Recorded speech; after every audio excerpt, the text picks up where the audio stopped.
May I please have everyone's attention? Before the meeting begins, we ask that everyone please silence your cell phones.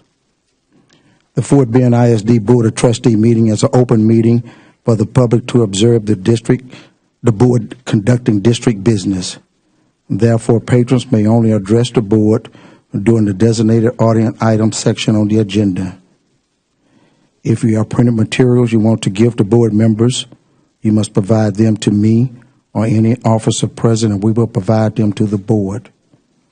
We also ask that members of the audience be respectful of others by remaining quiet so that everyone is able to hear the proceedings. Thank you. The time is 6 p.m., and this meeting is hereby called to order. We have the presence of quorum attending both in person and on a video conference. Notice of this meeting has been posted online and at the Fort Bend ISD Administration Building for at least 72 hours. So the next item on the agenda is public comments. And today we don't have any speakers, so we're going to move on to the next item, which is Superintendent update. Dr. Wayback, take it over. Okay, good evening, everyone.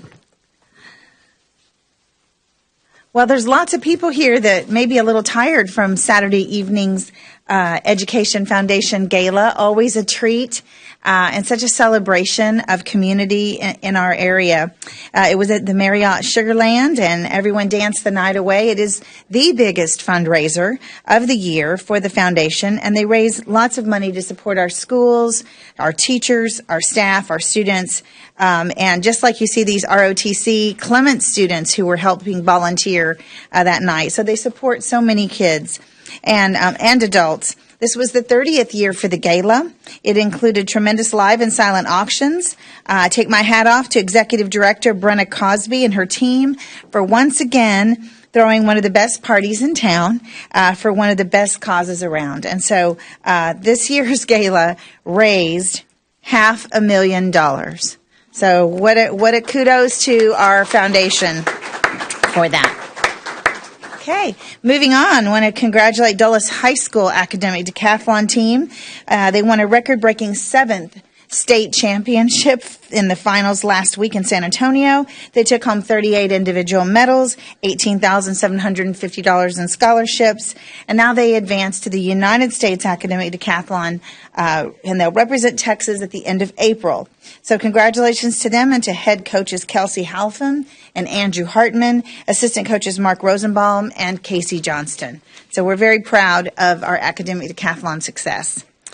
Ridge Point also had students competing in academic decathlon, and we want to congratulate them. They earned 6 medals at the state competition in Frisco the same weekend, and the team is coached by Craig Sanders and Alan Gable. And we thank you, and we're excited to see that those students are also having the opportunity for this amazing competition.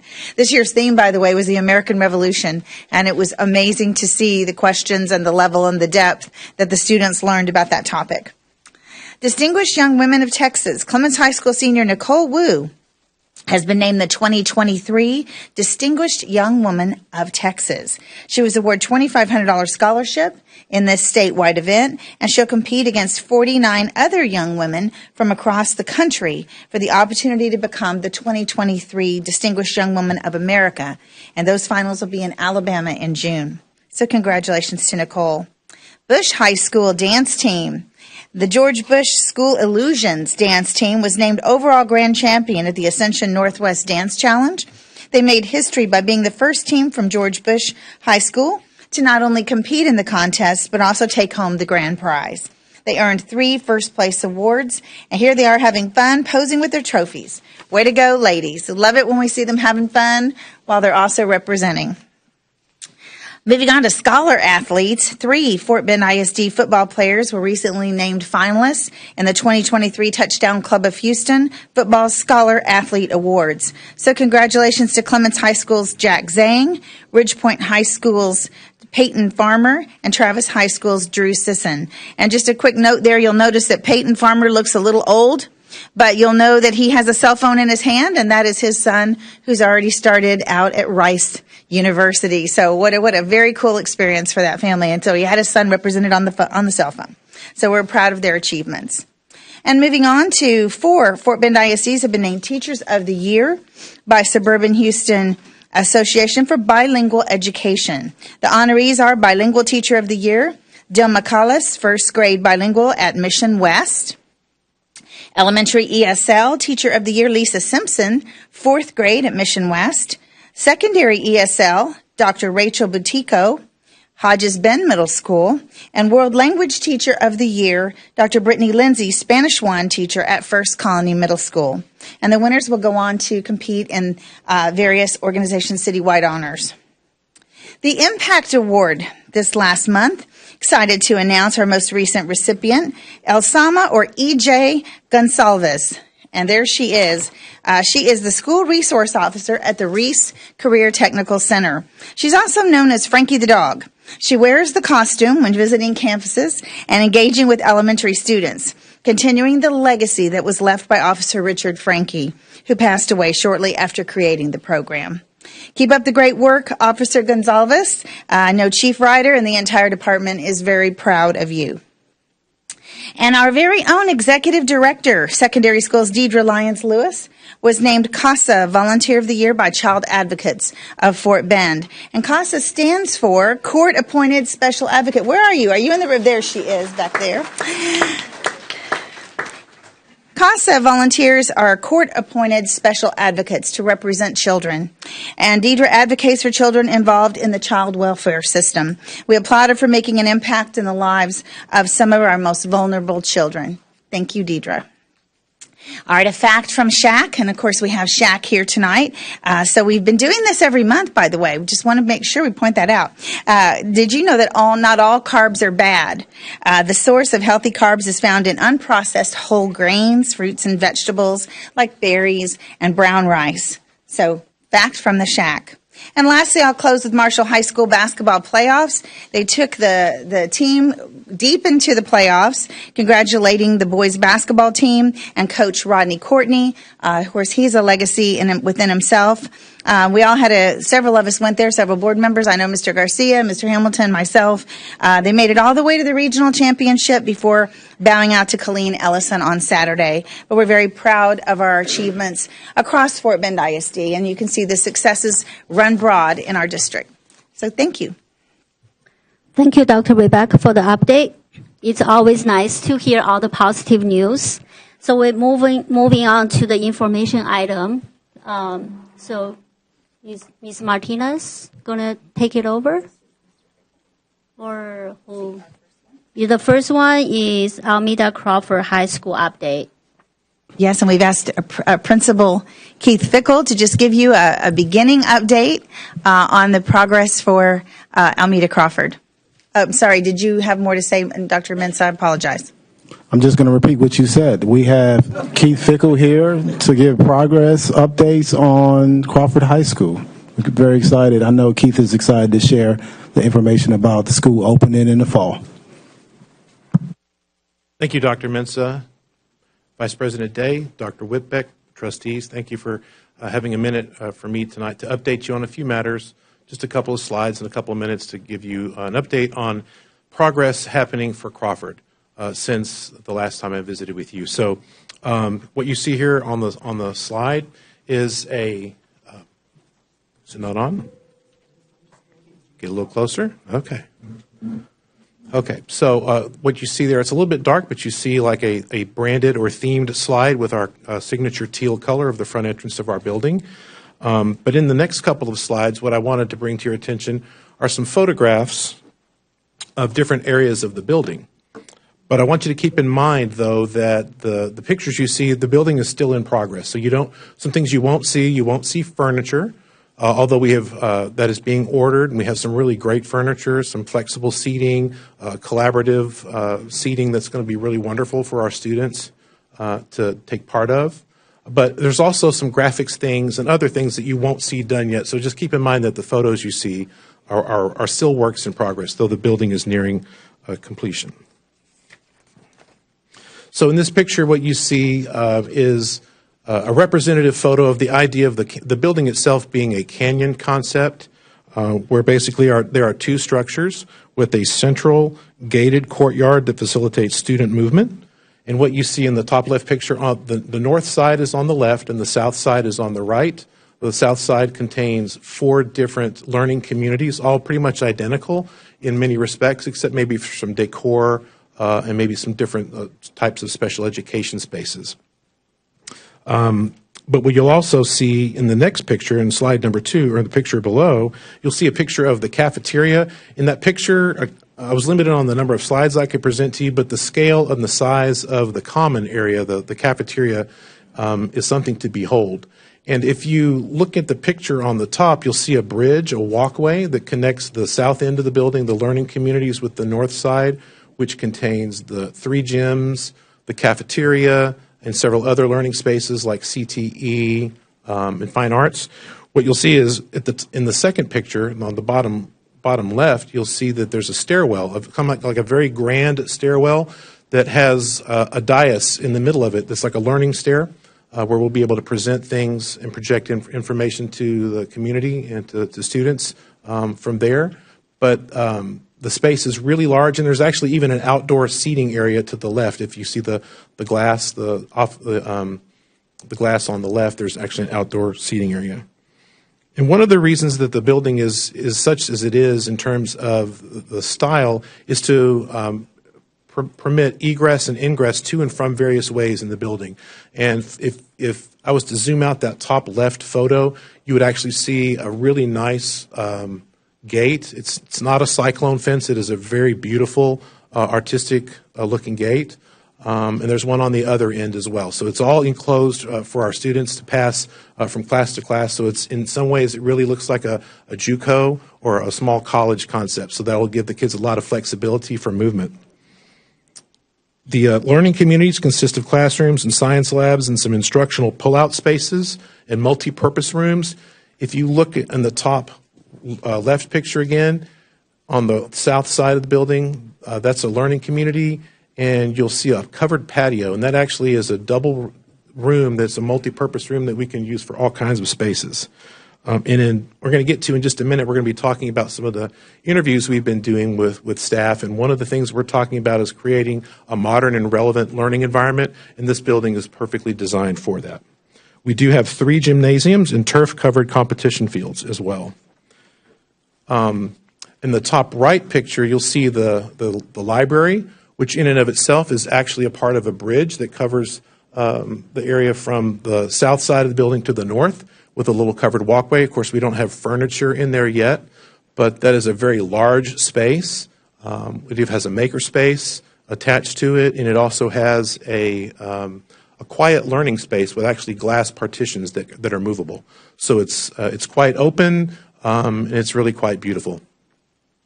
And then, of course, what you see on the bottom right, that is actually the main gym, the primary gym. I wasn't able, the day I took that photo, to actually go in and take the picture inside the gym because the floor was curing, and it is absolutely beautiful, the artwork and the design that is in that. So that's our large gym. This next photo, next slide, shows what the interior of a typical learning community looks like. And this one happens to be Learning Community C, the picture on the left, which is the third of the 4 on the south side of the building. And they're really kind of denoted by the different colors. So this is sort of like a sky blue color. But what you're looking at in front of you is a collaborative space. That white area in the front of the stairs is a collaborative space where ultimately there will be flexible furniture for students to use. Some of it maybe end up being powered. But you'll also notice that there are some learning stairs here as well. There's actual stairs to take you to the top floor and to the bottom floor, but on the left-hand side, there are some learning stairs that are powered. There's a wall that, much like the CTE Center, if you've been there are some places where the wall itself is something you can use like a dry erase marker, and there'll be a place for students to use that there as well. So we're looking forward to seeing students use these collaborative spaces and the teachers to maximize that as well. On the top right picture, you'll see what a typical classroom looks like. And it's actually 2 classrooms. There's actually a partition, a folding partition, that goes down the center of them. And so that'll be ideal for doing collaboration in a variety of different ways. And then the picture on the bottom is a typical science classroom. And what's noticeable about this particular setup is that there's lab space in the far end where we'll end up having lab tables. But on the nearer field, when you come closer to where I took the picture, you will see like normal student desks. So there's an instruction area and a lab area all within the same classroom. So I talked about staffing a moment ago. So right now, we're moving right along with our hiring progress.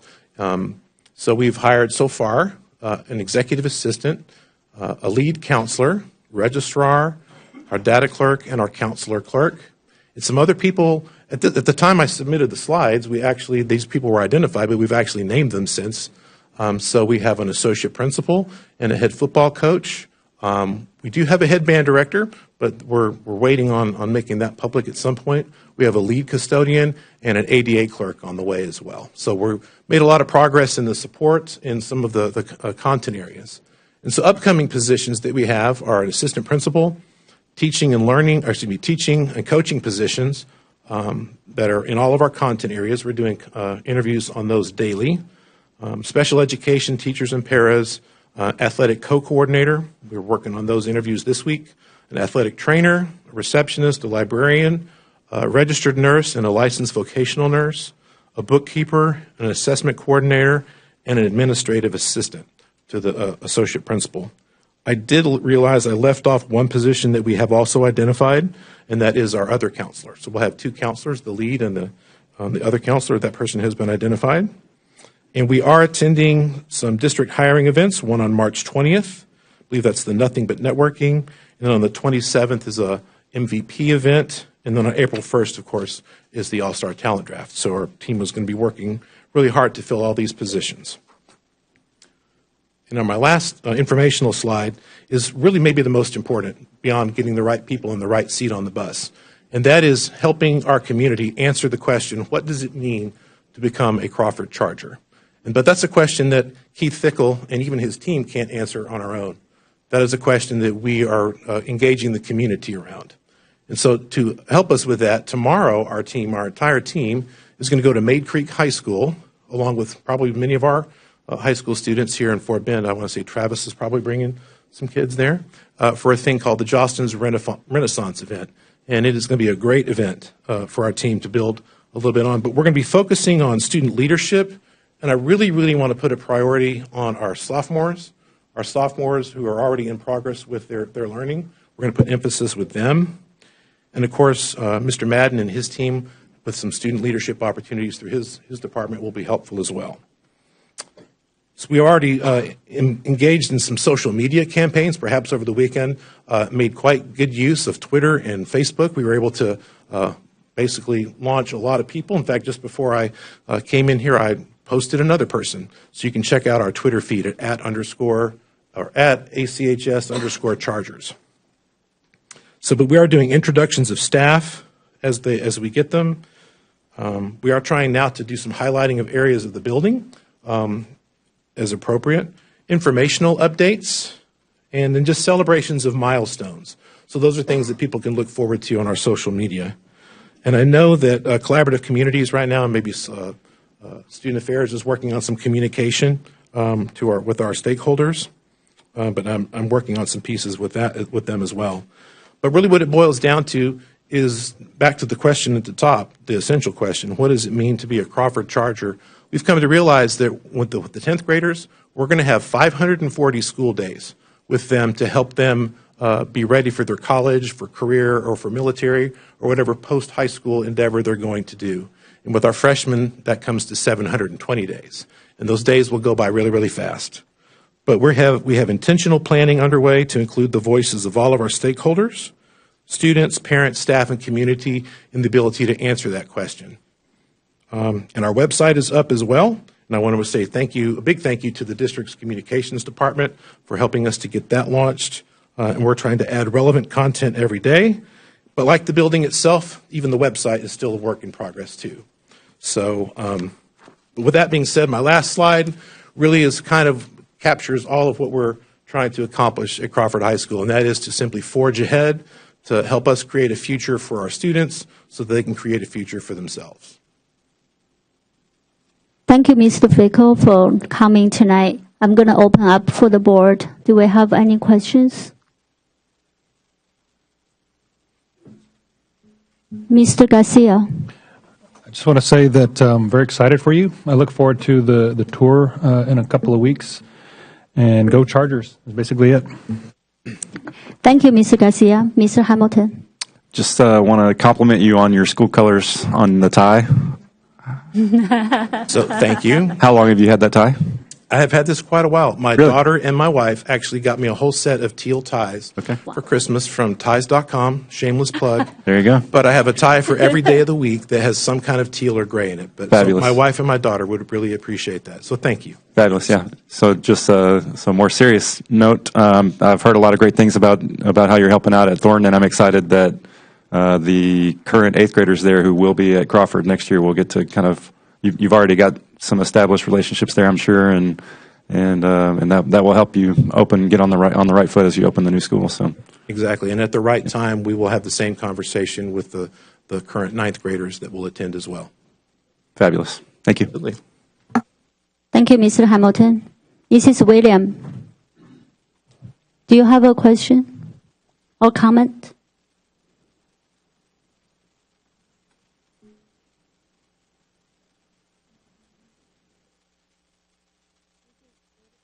Mrs. William, can you hear? We can't hear you. Okay, you're good. Okay, thank you. Thank you, Mr. Fickle. I think we all wish very best luck to. Oh, sorry, Mr. Hannon.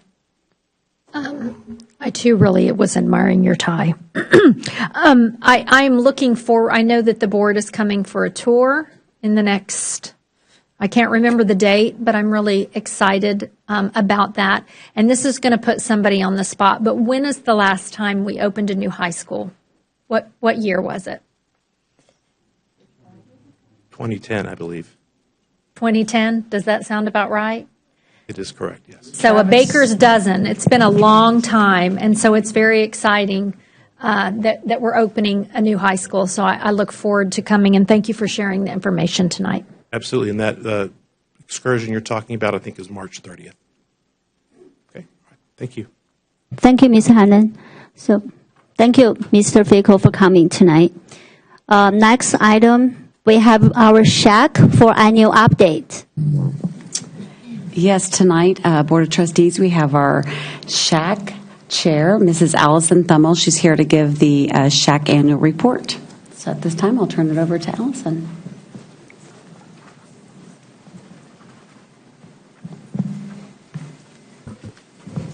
I'm shorter than Mr. Fick. Good evening, Madam Vice President, Board of Trustees, Dr. Whitbeck, and all others in attendance. My name is Allison Thummel, and I am happy to present on the annual report of the School Health Advisory Council, or the SHAC. The School Health Advisory Council is a parent and community advisory group mandated by both local and legal policies, EHAA and EHAC. The majority of SHAC members are parents, and the remaining members include district school coordinated health representatives and also community members.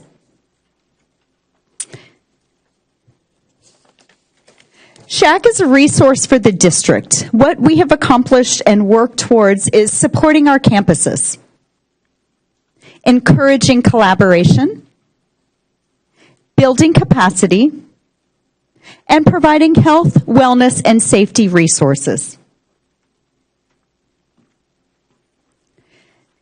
In the 2022-2023 school year, we had 6 goals set aside as things we were aiming for. We wanted to expand action-based learning. And what action-based learning labs are is physical activity combining with educational experiences. It includes crossing the midline, so crossing the middle of your body. Once you cross the midline, you have more brain connections, and the material that you're learning, the academic material, sticks a little bit further.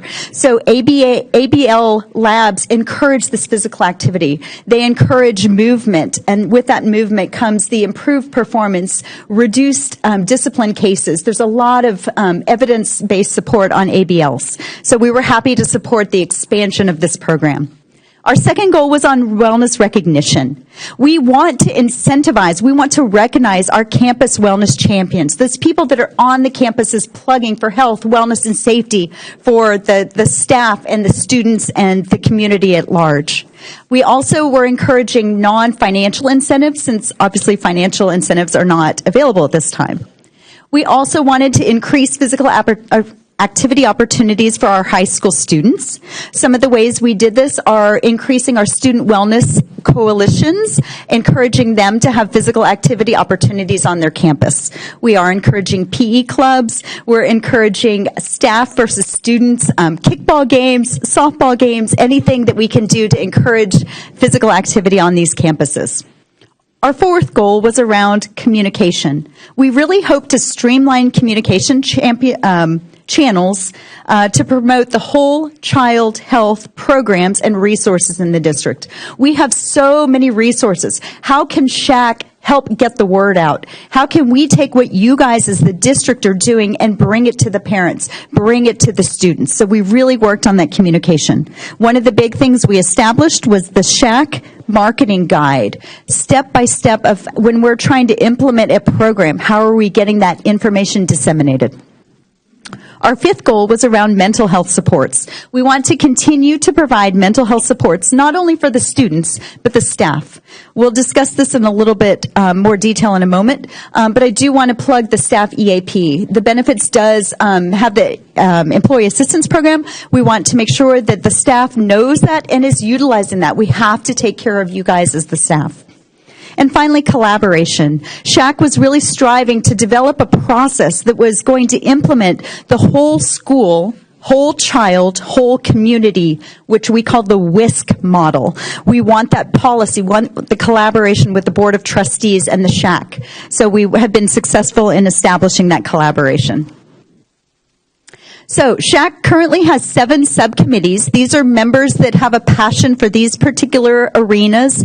They are comprised of a district employee who is the lead on the SHAC subcommittee, and we try to have at least one parent volunteer on each of these subcommittees. What has SHAC accomplished this year?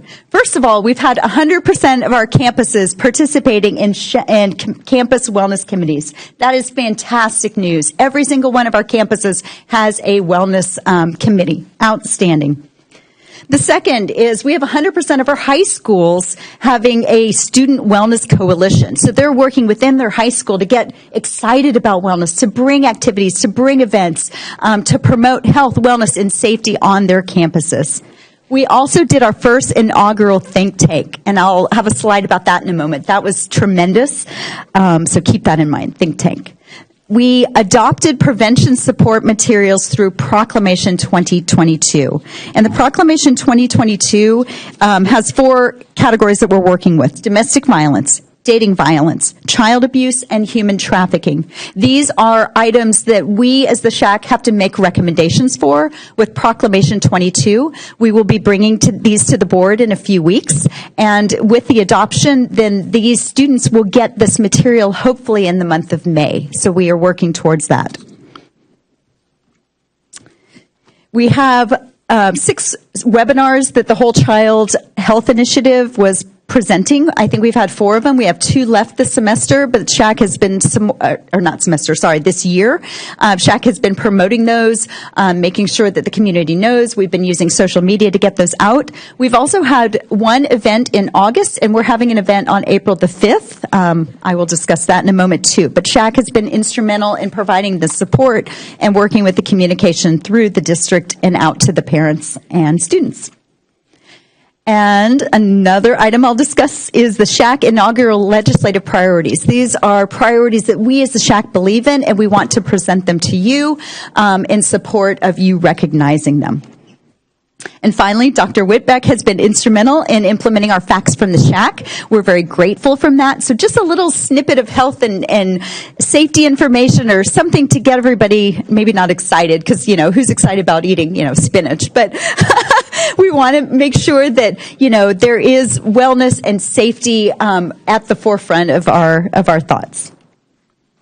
So this is the inaugural think tank. We, with a grant from United Healthcare, they graciously gave us money, and these students had an initiative that they took on their campus, whether it was a program, whether it was an event, whether it was a mental health room. They brought an idea to a group of judges, and these are the teams that got first, second, and third. Hightower was awarded $1,500. Ridgepoint was awarded $1,000, and Kempner, coming in third, was awarded $500. Each of these campuses has received their money and is implementing their program from the think tank. So that was very exciting, and we're very grateful for United's support on that. So one of our other key areas was mental health supports for both students and staff. So how have we helped? In August, we supported the Whole Child Health Back to School Fair. It was an event over at Dulles. We had a table.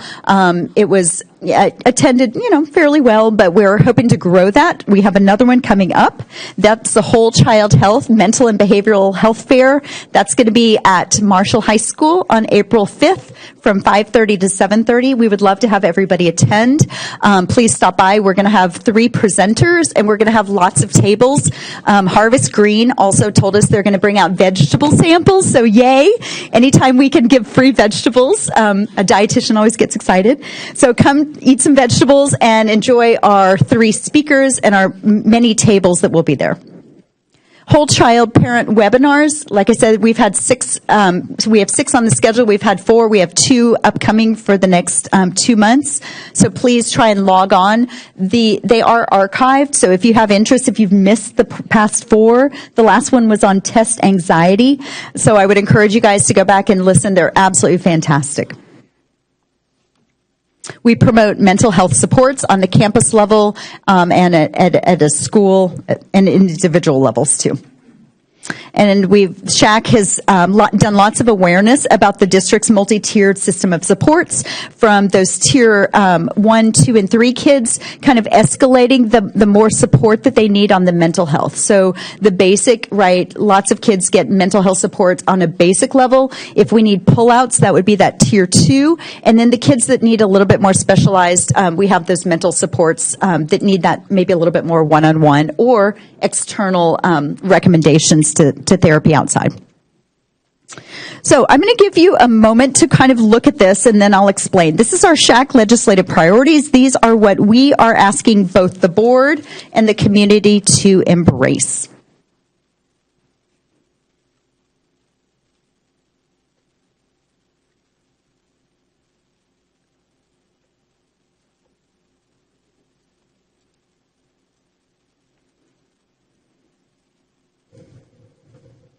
Okay, taking each one by one. The Texas WISC model, we support the coordinated school health and supports that strengthen the local educational agencies' implementations of policies and practices consistent with the WISC model. We want to support that whole community, whole school, whole community, whole child model. The second, we want to support measures that enhance local communities' ability to inform the decision-making of LEAs through the formation of formal advisory groups such as ourselves, such as the SHAC. We also support measures that encourage physical activity and action-based learning, including the effective use of fitness assessments. We support funding for a multi-tiered support of mental and behavioral health supports that fosters both safe and healthy school environments for students, educators, and staff. We support measures that ensure all children receive access to healthy meals, including breakfast and lunch, and to reduce food insecurity and hunger. And finally, we support improved, continual, reliable funding for access to evidence-based mental health services. So we would like to have the Board of Trustees create a process that includes the SHAC, and including either adopting or at least recognizing these SHAC's legislative priorities. That is an ask of the SHAC. We would like to have the board adopt or recognize our legislative priorities. So 23, 24, what do we have coming up? These are our recommendations to the board. We would like as SHAC to develop a process to have input on these legislative priorities. We've already got some traction. We'd like to continue that. Our next legislative session will be in the year 2025. So we expect the year 23 and 24 to work towards those legislative priorities so that when the session begins in January of 25, we are aligned with SHAC and the Board of Trustees so that we can move forward in working with our local representatives. Our second, we want to increase support and awareness of the student wellness committees and the recognition of their sponsors.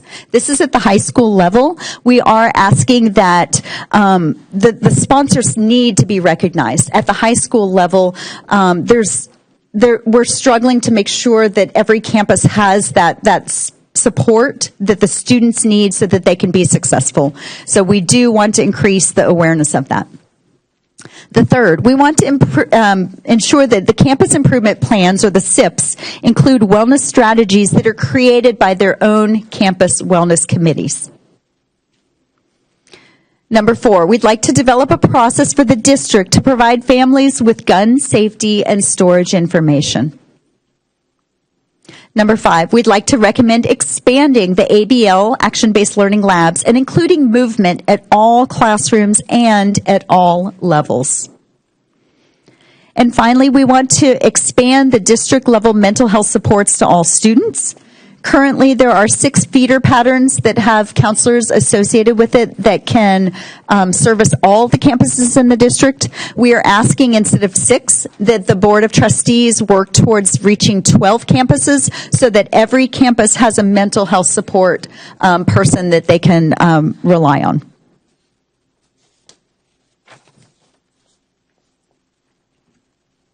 And that concludes my presentation. At this time, I'll entertain any questions that the audience might have. Thank you, Ms. Thelmo, for coming tonight, and thank you for the energy you bring to this room. Really appreciate it. It's the vegetables. Yeah. Yes, I'm going to open up for the board. Ms. Hannon. Yes. First, thank you to Ms. Thummel for leading the SHAC and for all of the community members and the parents that are part of the SHAC. It's a very important committee. And so this organization, or not only are they fulfilling a legal requirement that the school district is bound by, we must have a SHAC, but they're really fulfilling an important role in being the cheerleader behind whole school, whole child wellness. And so I think that is very important. I appreciate the recommendations that are on here. And if we could make sure we capture it in the minutes, I would, Mr. Hamilton and myself are liaisons, the board liaisons to the SHAC, but I do think it's important, and we were all on a learning curve this year, but I do think it's important that when the 89th legislature comes into session, that we are a united force, so to speak, in our advocacy work. And I want to say that I personally recognize your legislative priorities and supported every one of them. So I think that is, you guys have done a remarkable job. I want to say for parents that are watching, I know that the kickoff, the health fair in August, I would have loved to have seen more people, but it is very challenging to find mental health providers. And I'm going to tell you that was an amazing platform for parents who were looking for that. That wasn't the only vendor, but it was there were quite a good number of them, and I spoke to many of them, and they did a great job, communicating to the public. I just have a question, because I know that this was more of a legislative priority, but the first support item on the priorities was to really have a coordinated effort with school health supports and measures within our local school district here, so that we are making sure we're implementing policies and practices. And so that is one thing I did ask before, but I am curious. So, Ms. Thummel, this question isn't for you necessarily, but how I know we have the school awards, right? And I think that's amazing that we have everybody with a committee or a coalition. But so this is more for Dr. Whitbeck, how are we evaluating to make sure that we are implementing the policies that we have, such as the 10 minutes for breakfast, the 10 minutes or the 20 minutes, not from the time you're standing in line, but the time you sit down, 20 minutes for lunch, and like the PE minutes, those types of things. Could someone speak to how we do that?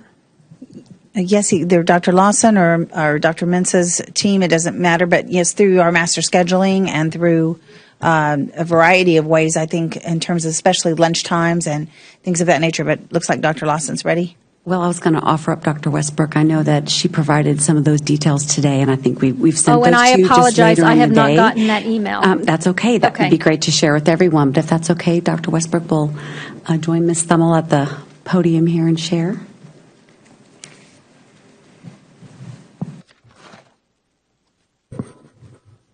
Thank you. So absolutely, our master schedule planning, our work with the campus leaders are definitely parts where we make sure that we're meeting all the necessities of the wellness policy. But some of the details, I want Lori Sartain, our Assistant Director of Health and Wellness, who actually works directly with the SHAC all the time, to share some information with you.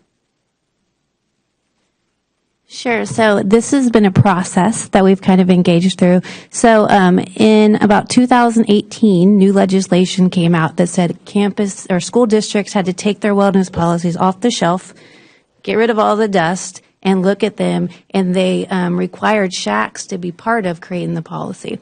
So what we did was we redrafted FFA Local in 2018, and what we did was we met with principals, and we really looked at what they were doing for PE, what they were doing for nutrition, what they were doing for mental health, and all of those things, and we really outlined what were they doing and what did they want to do. Because in the process, what we didn't want to do was make this a yes, no, let me check all the boxes real quick and say I was doing it. So what we really try to do is engage principals to create a assessment or a recognition process that would allow them to say, hey, truthfully, these are the things we're doing. Excuse me, but these are the things that we want to do, and we need help in doing that. So we created that policy. It was approved by the board, and what we did was we created a campus wellness assessment. So at the end of every year, the campus principal with their campus wellness committee will go through and they'll give themselves a score. And it's not meant to be an I gotcha. It's meant to be a, we're doing this. How can we improve? How can we include metrics in our campus improvement plan to grow on our campus specific to our campus, right? Because it's really hard to put a blanket thing out and say this is what's best for every campus when we know our campuses are so different and have different needs. So that's really where we've gone with it. Every year the campuses do that. And so we did it in 2018, 19, and 20.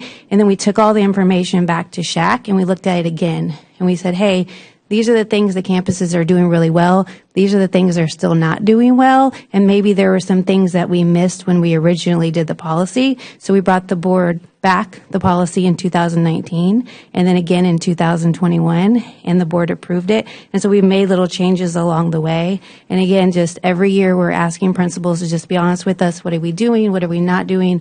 Where do you need supports? And that's where the SHACs come in greatly, because wherever the campuses need support, if it's mental health, we have a subcommittee on mental health that really works with the administration to produce those resources. If it's physical activity, we're looking at the out-class schedule. We're looking at what they're doing before and after school and getting those resources with that subcommittee available to campuses. So is it perfect? No, but we're really, really trying hard to work with campuses to help them, because again, we don't want it to be a checks and boxes like, yep, sure, we're just going to check everything off. We've tried to present it to a way to principals that it was really like, we know, I mean, I believe Mr. Fickle, all the principals in this room, they want their kids to be healthy, active, every day. And so they really are, they provide us with resources all the time. So just really trying to figure out how can we work with the campus to build that whole child, whole health, whole community, and not be a, I gotcha. So we do really appreciate the SHAC in partnering with us and all their supports. Thank you very much, Ms. Sartain. And so I would just ask, I know we didn't do the climate and culture survey last year, or perhaps it could be part of the student evaluation survey that we do annually. But I don't know if we could engage our student voices group, or I would have to defer to Dr. Whitbeck's expertise. But I'm wondering if, in addition to the campus self-evaluation tool, if we could get actually direct feedback from the students on health and wellness. And I know we ask questions like, is there someone at your campus that you feel safe to have a conversation with, those kinds of things. But I do think it would be an interesting, stakeholder feedback to actually get some student feedback on our wellness policy and their perceptions of how that is implemented on their campus. Thank you, Mrs. Day. Thank you, Ms. Hannon. Mr. Hamilton? Yes, thank you, Mrs. Thummel, for that brilliant presentation. Let your husband know that I played basketball last week and I'm still sore. Little side note there. But just want to say thank you to all of our volunteers on SHAC and our employees who contributed. I know there was a lot of time and a lot of effort and energy put into this. And so thank you for serving our district and serving our students through all of this. So I do want to recommend that we acknowledge rather than adopt, just because we strategically limited the scope of our own legislative priorities because we had the mindset that if we do too much, if we put too much on our own, then it's likely that none of it gets passed or less of it gets passed. And so I do think we should recognize rather than adopt, but I do want to recognize and thank you all for this. I think the recommendations are great, and as was already said, so the principals want their students to be happy while also thriving academically and athletically, and how do you find artistically? Maybe is that the way you say that? But yeah, thank you again for your contributions. Thank you, Mr. Hamilton. Mr. Garcia. Thank you, Madam Vice President.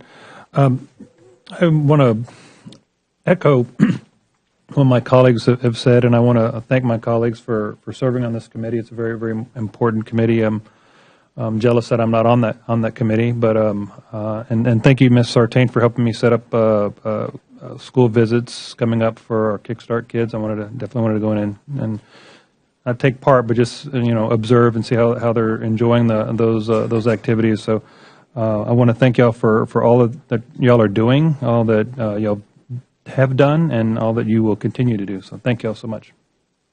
Thank you, Mr. Garcia. I want to thank you, thanks to Ms. Hannon and Mr. Hamilton for working with SHAC. And I feel it's always nice to know you have the support from the board. So, Ms. Thummel, maybe you can email us the date or information regarding to the health fair, so that way maybe we can encourage the board member to attend the fair. And I thank you again for being here tonight. Thank you. Yeah, I'd be happy to do that. We'll send that information out. And thank you. We should have included this, but yes, thank you to Ms. Hannon and Mr. Hamilton, who have so graciously served their time on our SHAC committee. So we're very grateful for your time and effort and energy. And we are looking for parent volunteers. Here's a shameless plug. Any parents out there, come on, it's fun. Okay, maybe that doesn't work. Yes, parents, if you're listening, we need volunteers. So, yeah, thank you. Thank you, Ms. Thummel. Okay, thank you for your time. Thank you. So, next item is elementary rebuild planning overview. Mr. Junkie or someone? I think it's Ms. Fazzetti. She'll be making her Ms. way. Fazzetti. That's Okay. all right. She'll be representing tonight. This was a request from our team to just give a very brief overview of what is it going to look like as we rebuild. We're entering a new territory. We have rebuilt Lakeview, but it was a little bit different. And of course, Meadows, our timing is a little different this time. And so just to kind of go over that, a little bit of the timeline for the community, as well as how the community will be engaged. We hear lots and lots of people who really want to be engaged in this process of helping to see what kind of culture and what type of school these really will be as they're rebuilt. So we're excited to share a little bit about that tonight.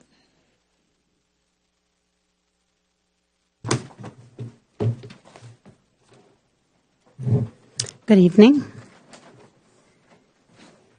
And so I am going to walk you this evening through the rebuild planning process for the 2 elementary schools.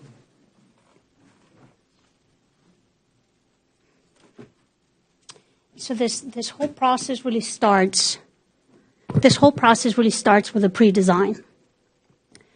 The pre-design is where we verify the program and we assess the site, and then we perform our concept design. But this is truly where we start rebuilding our prototypes. We will take Lakeview prototype to be rebuilt for Briargate Elementary School, and then the Neil Ferguson prototype to be rebuilt as for the Mission Bend Elementary School. And so the most important piece of this process really is the community engagement. We want to engage our communities, so they will run in parallel. We have our Briargate Blue Ridge community and our Mission Bend, Mission Glen community, and we want to select a group of at least 20 people on either side. We anticipate 4 workshops or community engagement meetings, and this is really where we include not only our principals and special programs representatives, but where we want to bring in parents and neighbors and alumni to give us feedback as to what they want to see and they don't want to see within their new elementary schools.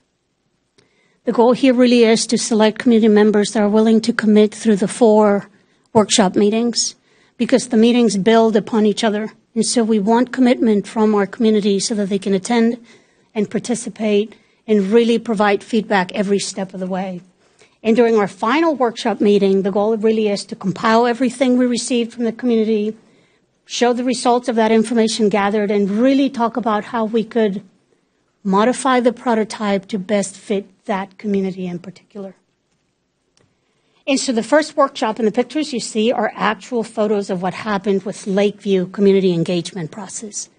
And so the first meeting, we really talk about discussing that common project vision. This is where community comes in and tells us really what the school feels like for them, or what they want it to flow like or transform. And if you could see, they give us information with all these sticky notes. And to the top right, you see kind of that end product or final product of that first meeting. We take that behind the scenes, we do some work, and we come back to the second community meeting. And this is where we want to talk about design preferences. What do they want it to feel like? What is it that they like and what they don't like, right? They could say, I want to see a lot more of the outdoor learning spaces, but I don't want it to look very industrial or old. These are actual pictures that we provide. And so the process will be very similar, and the community members get to vote on what they want to see and what they don't want to see. Third community meeting, this is where we start prioritizing. As you could see, we've taken all those votes, we've taken all the feedback, and we've kind of shown the process as to what the community really wants to see and where their priorities are, compared to those items at the bottom where it's just like not as important for them. And this is based, of course, 100% on community input and feedback. We talk about what the most important components for that school are for those communities. And we want to really understand how we can better serve that community with a new school. Again, the fourth meeting after this really is just to wrap it all up, to make sure that we're on the same page so that we can truly then start the design process.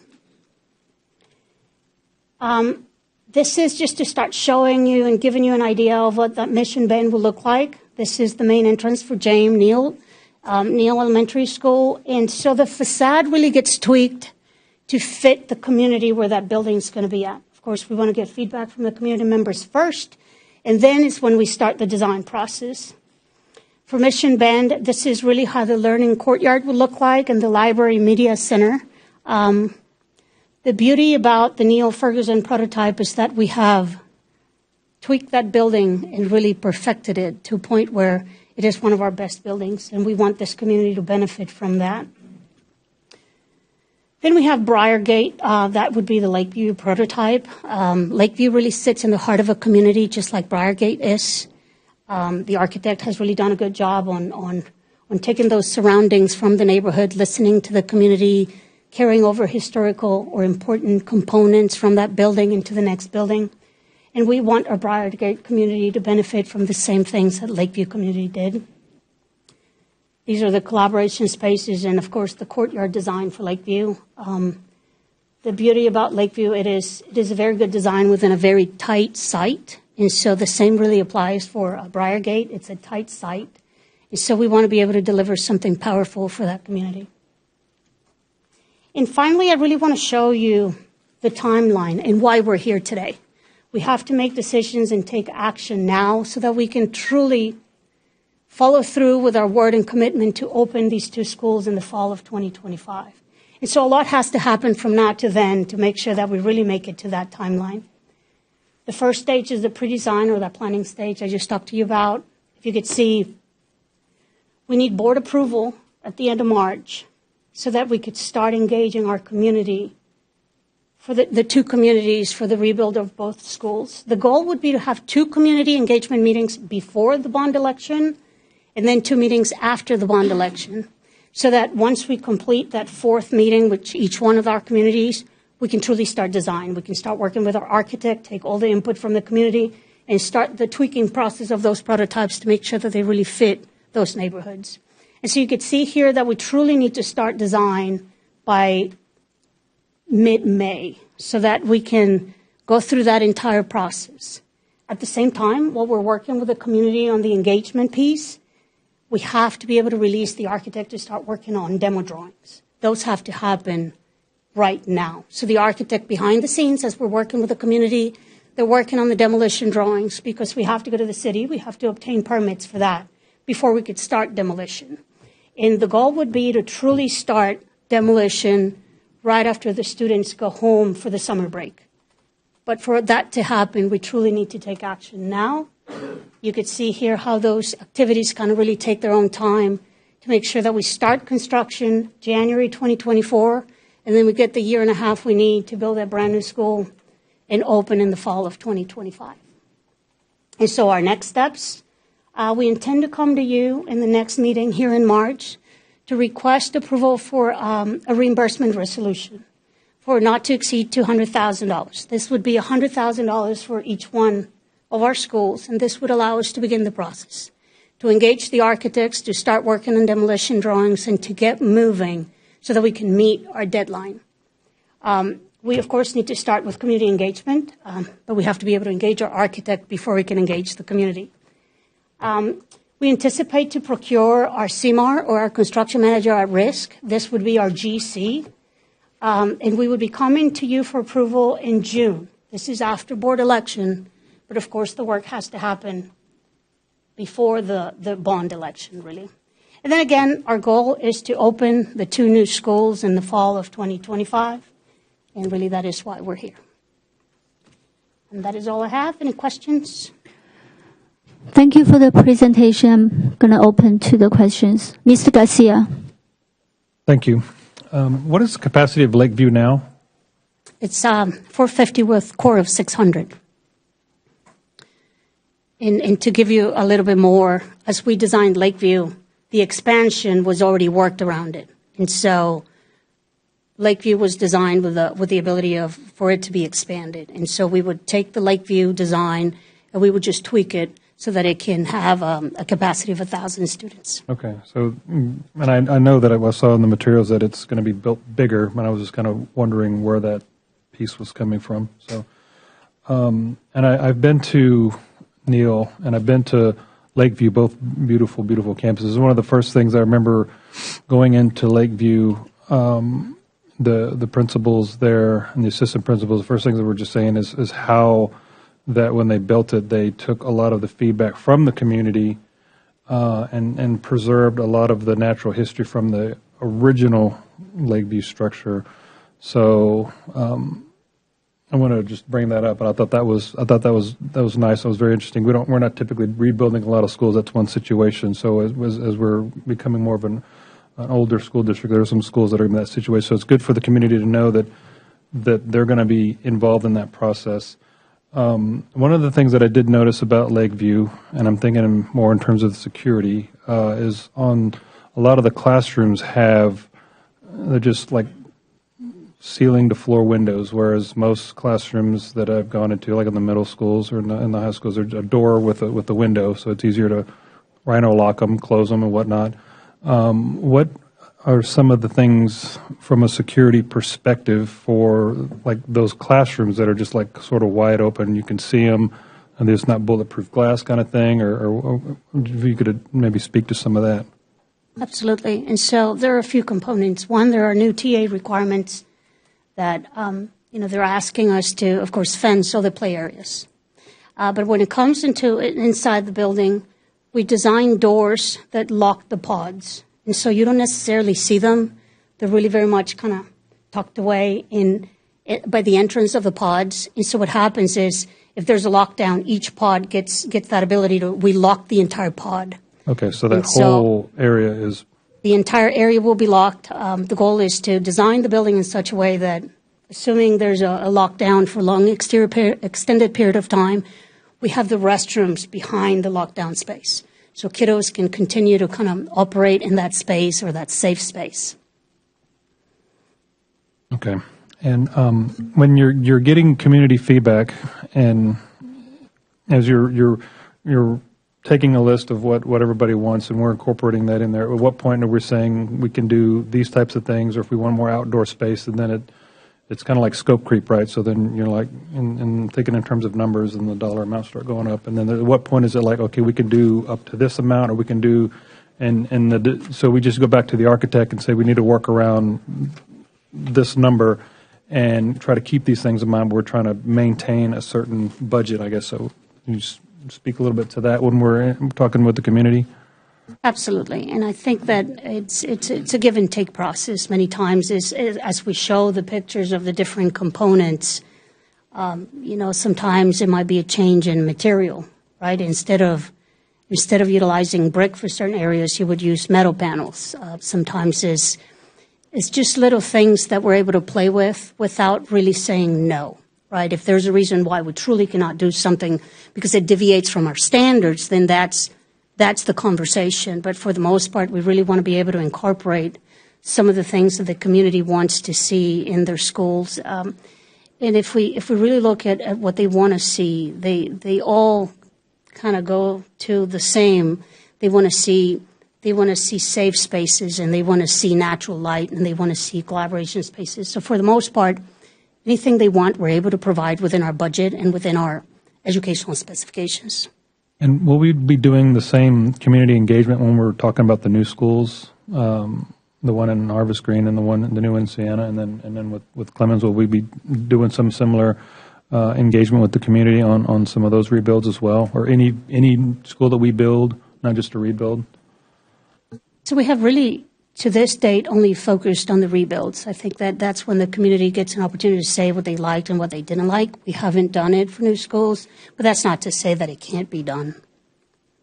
Thank you. No more questions. I think it's somewhat the way we should be going from here on out, that we learned a lot of good things from the collaboration. So I think it would be a direction, and it sounds like the board is nodding that would be something you'd want to see us do with new schools as well, and we certainly could. I appreciate that. Thank you all. Thank you, Ms. Garcia. Ms. Hannon? Yes, thank you, Ms. Fazzetti, for that information. And if you said this, I'm sorry. When is your target for beginning the community meetings? What is your target? And, so we really want to have 2 community meetings in the month of April. And so it would be really mid-April when we would start to have those meetings. Okay. And are those going to be like an application process where members throw their name in the hat? How will we get those members? So there's different ways of doing it, but the last 2 schools, what we did is the board nominated a few members, and then the principal brought forward some names of people that were truly interested in participating in the process. Okay. I think it would be really important. I think, principal appointment is fine, but I do think it's important because we need community members, not just parents, because that's, both of those schools just sit, so right in the heart of neighborhoods. So thank you for that. And I do, I appreciate that you laid out that we really want people who can be present for the meetings. The one question I have is the $200,000 that you're going to ask for approval at the next board meeting. So when this bond passes, that's great that we've approved 200,000. But if the bond does not pass, are we just out 200,000? No, Ms. Hannon. The short answer to that is we are not.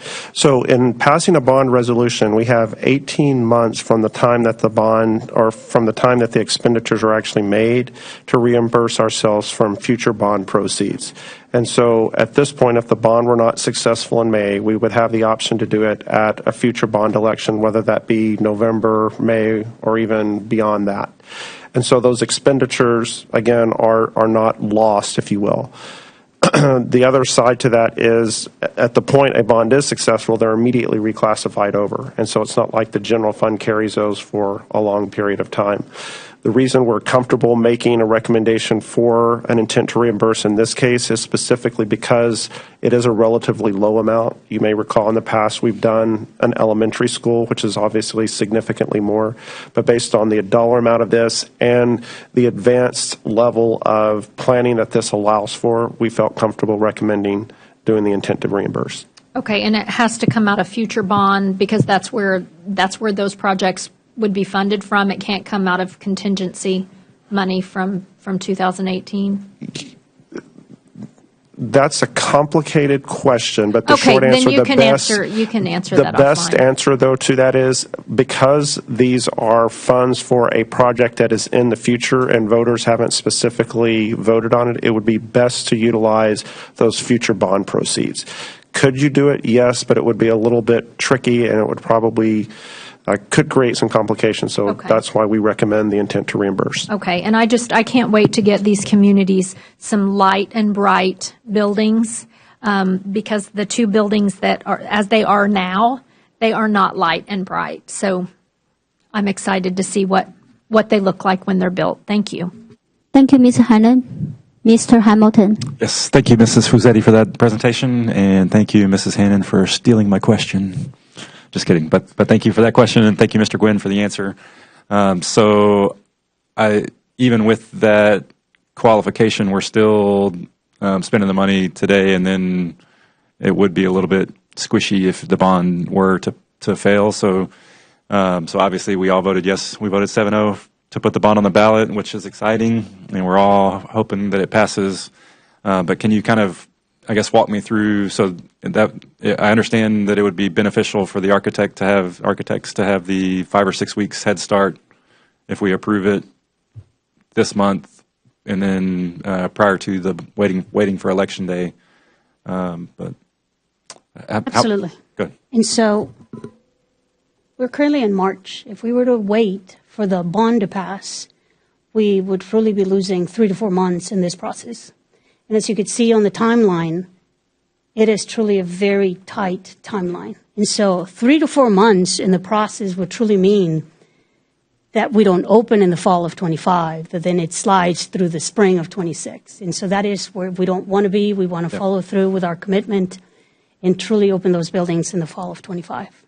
And if I can add one other thing, because the architectural work being done is for demolition, correct me if I'm wrong, Carolina, even if the bond were not successful, our eventual plan is to rebuild those campuses. And so that plan would be available on the shelf to pull off at the point in time in which we move forward with those building reconstructions. And so although we're spending the money today and we may not have direct access to those plans or how would you say that, construction, we still have the ability to use that information regardless of the outcome. Okay, thank you. Thank you, Mr. Hamilton. Ms. William? Okay, I have a question. So on your timeline here, at which point you're going to start working with architect company at the design or the pre-design phase? So with board approval, in the board meeting in March, we would engage the architect immediately so that we can coordinate and start the community meetings. The architect is a key player in the community meetings. And so without an architect, we really can't start those. But are we doing the RFP process with architect company? So we are doing an RFQ process. Okay. Absolutely. And so the RFQ process will qualify architects for the remainder of the bond work. The reason why we're bringing these two ahead of the bond election is so that we can follow through our commitment on the opening date of 25. So, and just to clarify, the architects really get selected not through an RFP, not a proposal. They get selected based on qualifications. And so the RFQ process really just we receive qualifications from a large group of architects and we evaluate them and select them and rank them based on qualifications. Once the architects are selected, then we go into the price or fee negotiation. But by law, you select the architects based on their qualifications, their experience. So, help me to understand this. So if next meeting you bring to the board for approval for resolution, so when is that RFQ? So when is that RFQ selection process? You already started? So the RFQ will be out on the street at the end of March. End of March. So we start the process. It is really a lengthy process to qualify the architects. And so it's about 6 to 8 weeks, that whole process. And so the RFQ will be out on the street. We will issue that RFQ at the end of March. And so these are two separate activities, really. I think maybe, Mr. Gwinner, we need clarity, though, on the current plans that are already being used in the district. So we are recommending a repeat of 2 successful designs with architect companies that we've used before, which will save us, about $1 million a school in design and save us time. So those are already approved on an RFQ list. And then going forward is what Ms. Pizzetti is describing for all the future work, like new schools, to redo Ferndale Henry into an elementary, all of those things. But these would be using the architects that built Lakeview and Neal or Ferguson. And that also follows the process that we've used when we have re-cited existing plans. We use the same architect for the original designer of that specific school plan. So is that always the practice in the past? If we have to move forward ahead of the bond with a project, in Malala is a good example. Malala was approved ahead of the bond because we needed it for it to open on a certain date. And so that one school was approved ahead of the bond. And so this would be the same case. We have done it several times. I believe Sullivan was another one, maybe even Matin. And so we have done it several times, and it's truly just on critical projects that can't wait for that process to be completed. So I think maybe I can take this offline, but I just curious. So if we use the same plan, then we're going to use the same architect. That's correct. Isn't that will limit the competition, like just for business, like because if we decide for the same design, and also I did ask that question when we talk about Clements. Building the Clements, by that time I said, if we use the same design, will that save the money? But I remember the answer was no, because even we use the same design, we still need to pay because we still need to have some modification and based on the campus. But here tonight, what I hear is you're not going to bring the architect for the board approval because you already have. You're going to repeat. They're going to use the same architect for the rebuild, and then we need to prove it in March, and then the RFQ is end of March, and then you're gonna. So to me, it's kind of like there's no point for the board to approve it before the RFQ. You finish the RFQ process, right? Because you can't work with them if you don't. So, 2 different things. The RFQ will go out on the street in March, but you won't approve those architects until June. It's a long process. But you're going to work with them already. I'm going to issue an RFQ, which is a request for qualifications in March. End of March, early April. This is when we're going to start the process to qualify the architects that will do all the work for the $1.2 billion for the bond. Okay, so I will issue a request for qualifications, which means architects, if you want to work with us, submit your qualifications so that we can evaluate you for the next bond, for bond 2023. For these two particular schools, we have to approve the architect ahead of time so that we can meet the deadline and our commitments for the fall of 2025. We have to approve them in March so that we can truly follow this timeline and open those schools in 2025. And we're not changing the architect. The architect already designed a school, and they're going to repeat that school. So to give you an example, if I was to start from scratch, I wouldn't be able to complete a design in 6 months. It could take me close to a year to design a brand new school from scratch. But because I'm using existing drawings, the programming is pretty much done. All I have to do is resite it, which means just make it fit the new site, the new neighborhood, the new layout. And I have to work on new foundation, of course, because the soils are different. And that truly is the only thing I'm doing. It takes a little while because you have to really just make sure it fits correctly in the new site. But we're using the exact same drawings. And so when it comes to calculations of air conditioning and load and roof, all that's complete. It's done. We're reusing the same drawings. We're just making it fit the new site. Well, thank you for, I don't want to take any more time, but to be honest, I'm not convinced, but we can take it offline. Okay, Mr. Gwynn, though, I think it's important because I'm sure this is confusing for lots of people, but we are using a current RFQ list of architects. So I think, Ms. Day, to help you to feel reassured, we have a list already approved from the last bond. It's quite a lengthy list of architects. The two that designed these schools are on that list. So it is board approved and, free to be used for the projects that are ahead and in front of us. So what we're saying is by using that current list, selecting architects and designs that we already have and that we know work and that are beautiful, we can get the children into the schools within 2 years instead of having to go into 3. And we love these designs, and why spend money on someone else creating a whole nother design when we love many that we love, but these fit on the property and seem to work. So then your RFQ that you'll vote on the next time will be for a whole nother list of everything in the $1.2 billion. And Dr. Whitbeck, just to tag the final thing that I would make is Carolina touched on this.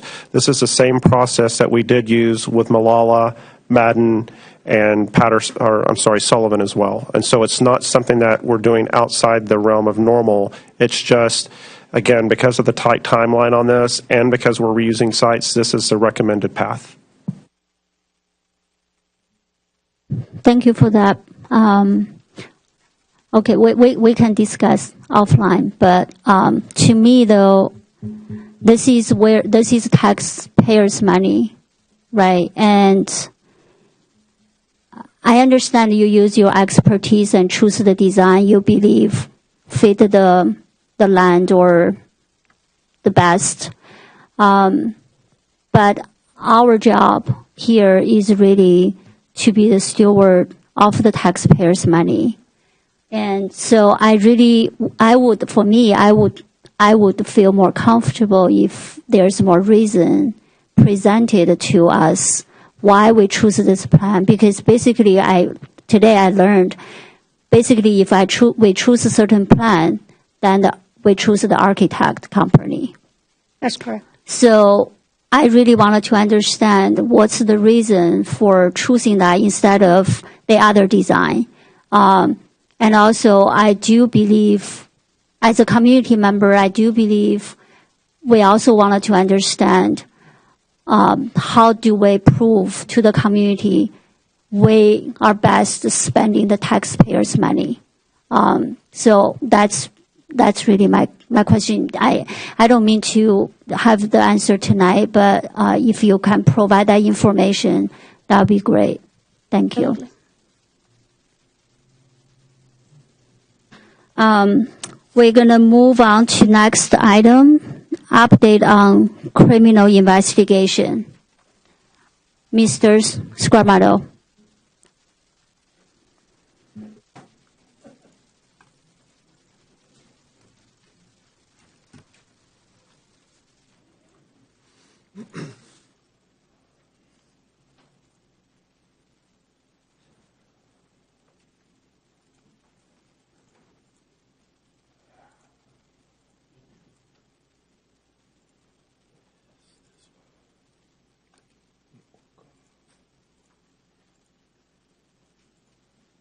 Hey, real quick. So Danetta texted me. I forgot to do this earlier.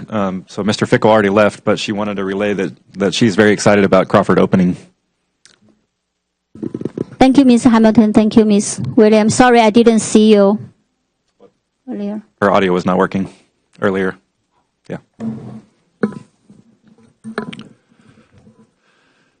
Ms. Day, good evening, members of the board. Dr. Whitbeck, thank you for giving me the opportunity to speak to you about a matter that has come to our attention in which the district attorney has concluded a criminal inquiry regarding certain actions of the district. So I want to report to you on that, conclusion of that, and then also to give you some observations and a request around this sort of concern. Beginning back in the summer, July timeframe, my office was contacted by the district attorney's office, Fort Bend County District Attorney, and made inquiry into certain allegations that had been raised to their attention. The allegations concerned both a falsification of governmental records as well as a misapplication of government funds. And those allegations were brought by Ms. Danetta Williams, and the district attorney felt it was important for them to investigate. There were, over the course of this 6 months of the investigation, 2 assistant district attorneys in the Public Integrity Division, Mr. James Hu and Ms. Sharan Thompson, and then a district attorney investigator, Ms. Yvette Kelly. So the complaint related back to events in the spring of 2021 and May of 2021, and that continued through the investigation of by Mr. Philip Sharp that reported to us in September of 2021. Those events, as you may recall, related to an investigation of harassment and discrimination brought by former employee Gary Rozier against Ms. Williams. And so from the outset, I took the attitude that with absolute confidence that there had been no criminal conduct, that we were not in violation of any law. And we approached the matter that way in terms of providing documentation to the district attorney's office to satisfy them that we had, in fact, been in compliance with the law and with our policy, as well as to make certain individuals, members of our staff, available to them to answer specific questions that they were concerned about having the answers to. So most of this investigation concerned really looking back at district policy, specifically policy DIA, which was the policy that was triggered when the investigation of the complaint of harassment and discrimination was brought forward. And in that policy, it specifically authorizes the engagement of an attorney, a third party outside of the district, of an attorney to investigate the matter. That was critically important in this particular situation because we had an allegation against a sitting trustee. So it was imperative that none of the employees of the district were really empowered to deal with that. And so it was discussed with then the acting superintendent Saavedra and Mr. Rosenthal and board counsel, and the decision was made to hire Mr. Philip Sharp to conduct the investigation, which he did. So there was nothing in that action that was in violation of any law or any policy. So the second thing that related to that was the falsification of governmental records. That related back to the allegations that Mr. Rozier and others acting in concert with him had deprived Ms. Williams of the opportunity to participate in board meetings and in fact had withheld her access to the board during certain meetings. The determination of that was totally dependent upon the personnel of our IT department to explain how all of that technological mechanism happens. The second component of the allegation was a misapplication of government funds. The basis of that complaint was that the board never voted to hire anyone to investigate this matter, Mr. Sharp or anyone, and the board never voted to expend any funds in this investigation. Well, it's a relatively simple answer if you look at policy CH local, which the board, in adopting the policy, has delegated to the superintendent or the superintendent's designee, and I quote, the authority to make budgeted purchases for goods or services in accordance with CH Legal to make budgeted purchases up to $50,000. So the board has given the administration that authority. Anything $50,000 and below, we are within the board's authority to do that, and that's what happened. In the event there ever is a contract that's let and the invoices or expenditures are greater than $50,000, it's not a violation of any law. It's merely that we have to come back to the board for ratification of that expenditure in excess of $50,000. And we never had to do that in this particular situation. There was no expenditure that was greater than $50,000. So when we met with the district attorney's office, they were very cooperative. They were almost apologetic at times about having just to educate them about what the district's processes were and how we had gotten to the point where these allegations had been brought against the district. I will say that my Associate General Counsel, Kobe Wilbanks, was intimately involved in the discussions and compilation of documents. It would not have been possible, though, I think, for us to be as successful in getting the matter concluded without Mr. Long Pham and Mr. Raj Patel, who were instrumental in actually sitting down with the district attorney, assistant district attorney, and Ms. Kelly, and showing them exactly how everything had happened, which was the genesis of this whole complaint. So at some point, some of you were told that there was a grand jury, the grand jury had been convened, or there was a grand jury subpoena that had been issued in this matter. Never, not true, never happened. There was no formal investigation. There was never a grand jury subpoena. All the documents we provided voluntarily and in cooperation with the district attorney's office. In fact, 2 assistant district attorneys looked at this matter and both reached a conclusion there was no sufficient evidence to warrant any criminal charges against the district. So I just want to conclude by saying that I'm going to make an observation and a request. The observation is, from time to time, the comments are made that the administration either doesn't know the law or is willfully violating the law, and that somehow that we engage in a conspiracy from time to time about how we have willfully violated the law. It's offensive, and my request is that if any person ever says that we're in violation of the law, please give us the opportunity before there's a public discussion of that so that we can help you understand what has happened, because it's offensive and it's really hurtful regardless of the department, whether it's the police department, student affairs. From time to time there have been departments who comments have been made that for the person who doesn't know, the implication is we are violating the law, and we in administration aren't given an opportunity to respond in time, and we have to respectfully sit there and let the board do its business. So my request and observation is be mindful of that and give us an opportunity to at least speak to you about it. We always have the opportunity to discuss anything related to law in closed session, which we often do. It's much more appropriate, I think, for the district and for the well-being of the community for any sort of allegation like that to be vetted before it's publicly spoken. So in conclusion, we've been given a clearance in this particular matter that there is nothing that warranted criminal charges, and the matter has been concluded. So with that, having no presentation other than this document. So any questions? Thank you, Mr. Scarmato. Do we have any questions? Ms. William? Hello, and excuse me because I can hardly hear, so I'm going to be a little loud. Hello? We hear you. Okay. First of all, I wish someone would have told me this was going to be the topic. I got my board book. It stated we will be discussing a criminal investigation. Not one of my fellow trustees specifically stated the matter in which I filed the charges against my fellow trustees. Let me be clear. Robert Scamato is a duly licensed attorney in the state of Texas.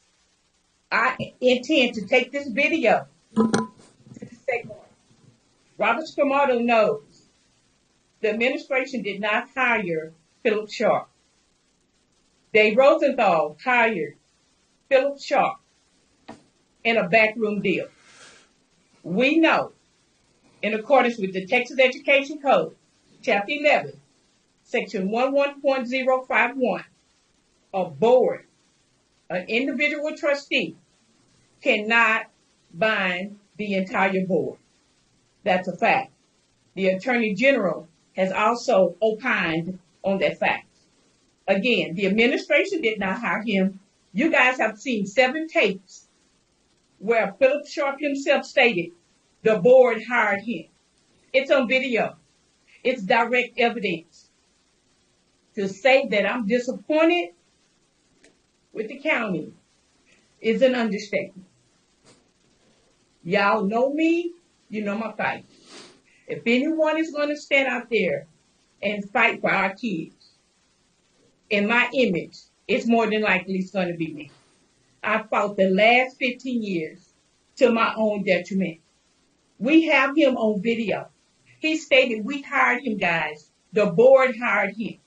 We didn't hire him. And for us to hire him, we would have had to have a public meeting followed by a board vote. I'm sad that Yvette Kelly and the prosecutor who was handling this, I gave them that information. I specifically told them, don't take my word. You can go down there to Commissioner's Court and you can see Brady, KP, or any of the other individuals on their dais cannot make a decision unless they all vote for it. I know my truth. I know we've sat in that back room where Brush has told us we cannot sign contracts without a vote. We know that to be true.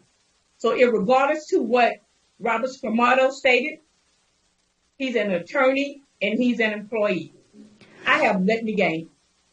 I earned my name, y'all. So, Ms. William, thank you for sharing the concerns. I think will be helpful if Mr. Scamato provide everybody a copy of the policy he was referring to, and we can also even post it for the public to review. Judy, respectfully, I need the same amount of time that you gave Scamato. Cutting me off and not allowing me to speak is very disrespectful. My name is the one that got tarnished in this. We know for a fact that Garrett Rozier sat there with an EEOC complaint that went back to 2020. We know the 3 complaints we're going to hear tonight in closed session are dealing with DGBA local. 10 days. You guys looked at complaints from 2020 when I wasn't even a board member. That's not fair. That's not fair. And not to tell me this is what we would be discussing today is equally not fair. So it's only so much I'm going to take and be calm without even being able to express myself the way y'all gave Scamato unlimited time to talk. Don't you think that's fair, Judy?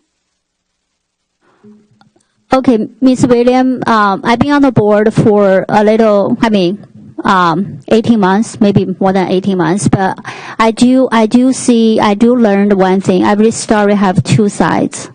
So today, I think everybody in the room and in the public, they heard 2 sides of the story or in this matter. So, but Ms. there for 10 minutes. I've been talking for less than 5, and now you're ready to move on.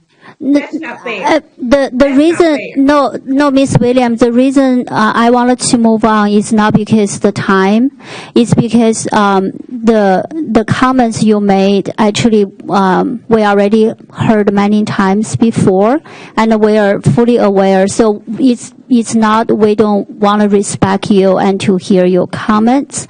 It's really because I think we all in this room and also the public, we all heard. Judy, you're not hearing this. Mr. Scamato had all weekend. He knew this is what you guys were going to talk about. Now, one of you picked up the phone and said, Danetta, we're going to discuss it. I didn't have a chance to prepare. I'm just fine. I'm thinking y'all was going to talk about the teacher who got in trouble. Ms. Williams, may I ask you a question? May I ask you a question, Ms. Who am I Day? speaking to? This is Rob Scamardo. Mm-hmm. Ms. Day, may I? Please do. Or, Yes. I mean, my understanding is that you were informed by the district attorney's office that they had concluded this investigation and that it was closed. And based upon that is why I felt we needed to come forward and inform the entire board, because you had not told any of us that the investigation had concluded. Let me just state, Ms. Day, and then I'll sit down, is that what I said is be mindful of when anyone says, when they quote a chapter of a statute and says we're violating it, be mindful that they may not be accurate, and that the allegation that there was a backroom deal, no backroom deals here. This is an administration that operates with integrity. Who did Mr. Sharp state hired him? He said the board of trustees. Robert Scamato, who did he state hired him? The board. Did we hire him? That answer is no. That's the answer. Just because the district attorney closed it doesn't mean the federal government won't open it tomorrow. And there is something called the Travels Act. And I do intend to give justice, because right is right and wrong is wrong. A simple Danetta. Boundaries were overstepped. We know whatever charge the priest disclosed about this young man may be true. But again, we apologize. To come here and now stating that it's been closed, I'm going to go look and see. Why didn't the district attorney tell me? So, Miss William, let me ask you, did you receive the packet for tonight's board meeting? I did, and nothing in there states anything about this. So do you have on page 35? Say it one more time, Jimmy. 35, page 35.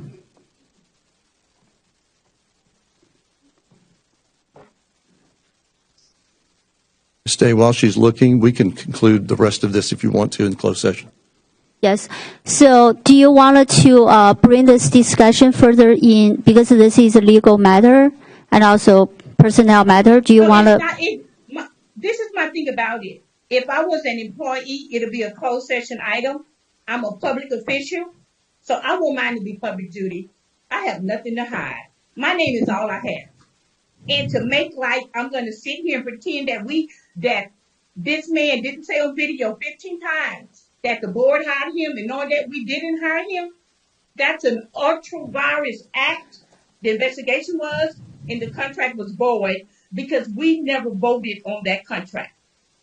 And be it the state give me justice or the Fed, but Judy, I'm going to get my justice. And I see what you're saying here, number 35. And had I looked at that page, I would have known.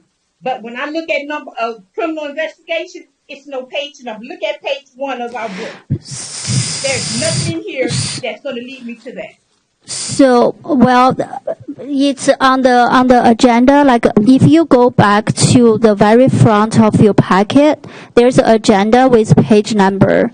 But while we're looking at that, I'll have Ms. Hannah. Ms. Hannah has a question or comment. Ms. Day, I just want to verify that I do have that in my packet on pages 34 and 35.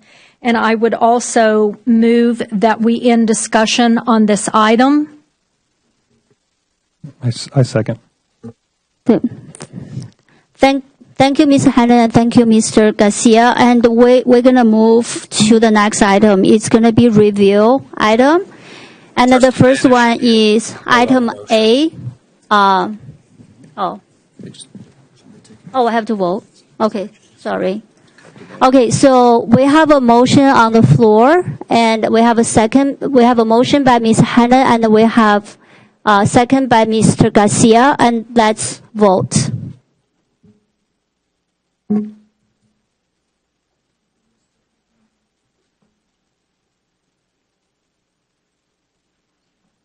Okay, so we're just gonna vote by hand. If you passes, please. If you vote yeah, please raise your hand.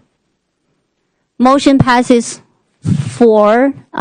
Ms. Williams, just to on the record, I don't see you on the screen, so we're just going to say motion passes by 4-0. So now the board is going to move on to next item on the agenda, item 5, review. So the first one is 5A, is review the minutes. And do we have any comments?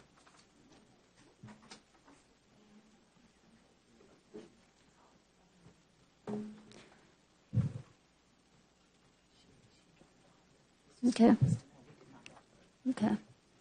So I was just told by the IT Ms. William dropped off from the meeting, but Ms. William, if you're listening, we welcome to come back anytime. Thank you. So back to our agenda item, item 5A. Do we have any discussion? I don't see any discussion. We're going to move. Oh, wait. The minutes. Okay, so no discussion. We're going to move on to item 5B, review revisions to the following policy. The first one is CFD. Do we have any discussion?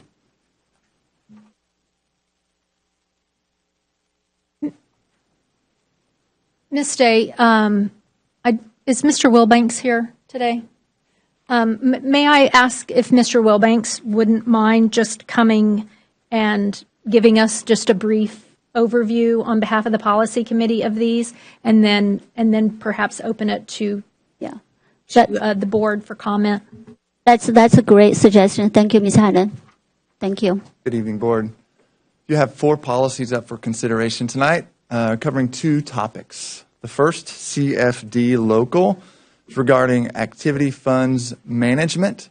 You have some relatively minor compliance type related revisions to this policy as a result of updates to TEA's what we call the FASREG. It's the Financial Accountability Systems Resource Guide, and that's TEA's accounting regulations, if you will, that cover the district's accounting operations. They've made some minor adjustments to language regarding student groups and organizations, and these revisions are to align our local policy with that TEA guideline. Before we move on to the next section, I would yield the floor to questions regarding CFD if you have them. Ms. Hannon? And just as a reminder, the policy committee has reviewed all of these items, and I don't have any further questions on this policy. Thank you. I see no more questions. We move to the next one, EF. Yes, the next 3 policies are actually intended to be included together, the EF series. You have policy EF, policy EFA, and EFAA. We'll begin with ultimately what the recommendation is to consolidate those into one policy. You'll see in your board book on page 55, EF local. It says it's a new policy because you currently do not have a local policy at EF. The content that this policy begins with was previously located at EFA. So you're consolidating those 2 together. EFAA is a policy that previously the administrative code required a special policy for a certain element of the instructional materials allotment. And so that regulation has since been changed. It doesn't require a separate policy. So we're combining those 3 together. Now, I will say, thank you, Ms. Hannon, for reminding me, the policy committee has been engaged with this series of policies since back in really March of 2022. This series of policy has had several revisions. It's had several recommended policies from different entities, the American Libraries Association. We've reviewed different schools. We've reviewed TASB recommendations. TEA even wandered into this fray and put out a recommended policy for this series. What you're looking at in policy EF is the culmination of a year's worth of the work from the board policy committee, from Dr. Lawson and Melissa Hubbard's team, trying to find the best way to pull together the best part of the policy for Fort Bend ISD students. The policy at EF basically is two main pieces to it. The first part, from page 1 really to page 2, deals with the selection of instructional material. You can see the heart of that piece are the 10 selection criteria that all instructional materials in the district would be subjected to. That's instructional materials in the classroom, that's secondary instructional materials, that's also library materials. Library materials has some additional criteria. You see that on page 2. The second main section of this policy is how we deal with questions regarding the validity of material, challenges or complaints regarding instructional materials. And that's the piece that's been significantly restructured. The recommended procedure involves a campus reconsideration committee for instructional materials that are local to a campus. It then includes a district reconsideration committee for in one of two circumstances, for those materials that are more of a district level, or for an appeal, if you will, of a campus committee decision. And then finally, it does offer an appeal of that district committee directly to you, the board. The policy goes into a little more detail regarding that process as far as timelines, makeup of the committee, et cetera. But that's the primary focus of this policy. And with that, I'll be glad to answer any questions you may have. Thank you so much. So, Ms. Hannon? Yes, thank you very much, Mr. Wilbanks. I don't have a question for you, but other board members might. I want to let the other board members know that, we really did. We worked really hard on this, and what we worked amicably on what you have in front of us, and Mr. Hamilton and Ms. Malone are both on the policy committee with me. They both know that I'm going to bring one concern or request to the board, and it's just one that we couldn't land on. So if I could bring your attention to page 57 of your board book, if you don't have a paper copy, it's under the Campus Reconsideration Committee paragraph, and it's actually the second paragraph under the Campus Reconsideration Committee. And what it calls for is it calls for committee membership, and it reads, committee membership shall include a campus administrator, at least one instructional staff member who has experience using or is familiar with the instructional resource that is the subject of a complaint. The other committee members may include library and district level staff. So similar wording is also on the District Reconsideration Committee. What I would like my fellow board members to think about before we vote on this, I had to put myself in the shoes as a former educator in charge of teaching the kids. I would really want another instructional staff member on this committee as a requirement. So rather than one instructional staff member who has experience using or is familiar with the instructional resource, I prefer it be 2. And so we look at the composition is 5 members with the maximum of 7. And so I don't say this to disparage any campus principal that might be doing this, but as an educator and as a teacher, I would feel much better about having someone sitting with me that also uses and knows that material well with their students. I just think it would give the teachers a level of confidence to say, let's keep this material, or perhaps we should not keep this material. And so I do ask everyone on the board to consider if on the reconsideration, the campus reconsideration committee and the district reconsideration committee, that we include at least 2 staff members that are instructional and are they have familiar with the material. I do appreciate your thoughtful consideration on that. Thank you. Thank you, Ms. Helen. Mr. Hamilton, sorry. Thank you, and thank you for those comments, Mrs. Hannon. So as far as that point goes, so this is in distinction from the complainant. So this is the committee that's actually doing the review process.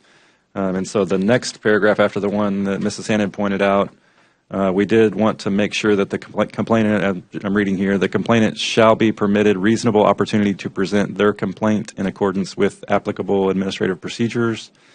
So we wanted to make sure that the person complaining is given the opportunity to make sure that the committee does hear from them.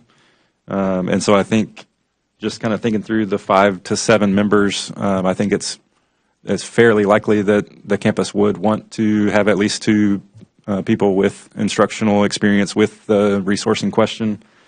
And so I think I'm fine with adding that as changing the requirement from 1 to 2. But then a couple other things I wanted to point out back to the criteria for instructional resources. So one thing that we have had in the past, but I think it's worth pointing out just so that parents and staff are aware and students, the number 6 on the list says instructional resources are designed to provide various sides of controversial issues that motivate students to examine their own attitudes and behavior. So we just want to make sure if there's a controversial issue, if one side is represented, that both sides are represented and that they're fair and equal there. And then with regard to one of the one instructional resource that this has been applied to so far, I'm glad that we added number 10 on that list, which says that instructional resources are free of graphic images portraying sex acts, with a qualifier there that we're not talking about human sexuality instruction. So, thank you, Mr. Wilbanks. Thank you, Mrs. Hannon and Mrs. Malone in absentia for all the time and work that we put into crafting this. I think it's good that we're giving staff some guidelines on how to proceed through these situations, as well as parents or other community members who have an objection to an instructional resource. Thank you, Mr. Hamilton. Ms. Garcia, I can't see you. Do you have? Okay. So I wanted to really thank you, Ms. Hannon and Mr. Hamilton and Ms. Malone serving on this policy committee. It's a big heavy lifting. I really appreciate that. So I have a question. So, can you, either Ms. Hannon or anybody, for example, if a parent challenge a book in the library, do they have to have a certain ground to challenge? Or, for example, anybody walking to the library, they can challenge any book we have, and then we have to go through this process? Or how can you walk me through that? Do we? Certainly. The first part of the policy is going to get to, it's called informal resolution, informal reconsideration, and that's quite frankly where I believe our principals are doing the heavy lifting. They're having those conversations with parents to identify what is the concern. And that concern, our parents have a variety of concerns, a variety of backgrounds, a variety of cultural experiences, and so we see a lot of those different concerns. That informal process is where the initial heavy lifting is done there. Alternative materials are often provided in that discussion. If it does proceed to a formal reconsideration, then that would be filed on the website. And technically, they can file it for almost any reason. The criteria for decision ultimately is going to be based on those 10 items that are listed in policy. So I have this wording here, the number 10, right? Free of graphic images portraying sex acts. Do we have a definition for that, or it's kind of right? So there were a number of options to consider for that particular item, and the committee ultimately picked that because of the way it connected with there are some other options that immediately quoted the penal code and pulled that in. In some ways, that's too restrictive.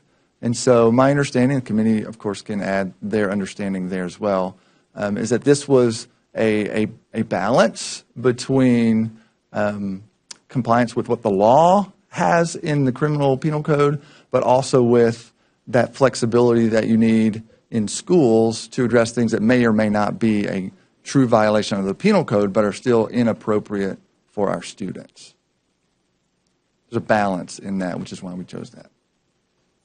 Ms. Hannon, can you? So, Ms. Day, if I might, and Mr. Hamilton can join in. So, if I would say that a point in the discussion might have been contentious, this probably was our and not contentious, but our how do we word this? How do we phrase it? And we landed on the term graphic in a way that it implies that it is actually a visual graphic. And Mr. Hamilton's going to correct me if I'm wrong. So it wouldn't necessarily be text, like it's an actual visual graphic image that we're referring to in number 10.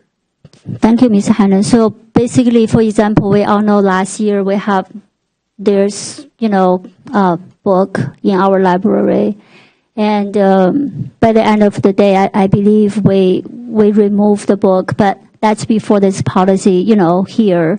So based on our policy, that book, if we let's just assume, if we follow this policy, that book should also be removed from the library. Is that correct? I understand that would be true. Okay. Thank you. And so, and Mr. Wilbanks can help me, and the rest of us understand. I think that book would still go through either the campus or the district level reconsideration policy. We would not simply remove a book, although there is a section in here that very pointedly puts the superintendent determines a campus-level complaint filed at the campus level is more appropriately reviewed by the district. So it really gives the superintendent some authority over an individual campus, especially if it involves multiple books. But is my assumption correct that we would always expect the district to follow the policy either by going through the campus committee or the district level reconsideration committee? We would follow the policy to work through those criteria because, frankly, there are other criteria that would be applicable. For example, age appropriate. So depending upon where that book, what libraries that book appears in. So those books are going to be considered through that process. And if I may add, in reference to the book reconsideration from last year, this is the practice that was followed in that reconsideration. So this was the plan that we followed. Thank you for that clarification. So, Mr. Garcia. Thank you, Madam Vice President. So we have the online library or you can look up what books we have in our library. Is there a way for parents to, if my son checks out a book, that I can go online under his Schoology or whatever and see what he's checking out? Can parents do that? That's a great question, and yes, you can. And in fact, Ms. Hubbard's actually working on a memo to send you all this week with just some of those key points like that and how to do that, so you all are familiar with that practice. But yes, using our system, parents can see what books their students check out. And this policy specifically polices ourselves, but it doesn't necessarily police like the book fairs that come in. I've had a couple of situations where third grade parent will send me a picture of a book that, you think it's one thing, but it's really not age appropriate for an elementary school. So does this policy specifically, because there's no reconsideration policy for a book fair because they're here and then they're gone. They may have inadvertently brought in a book that shouldn't have been there, but is there any controls at that particular level, like when Scholastic comes in and things like that?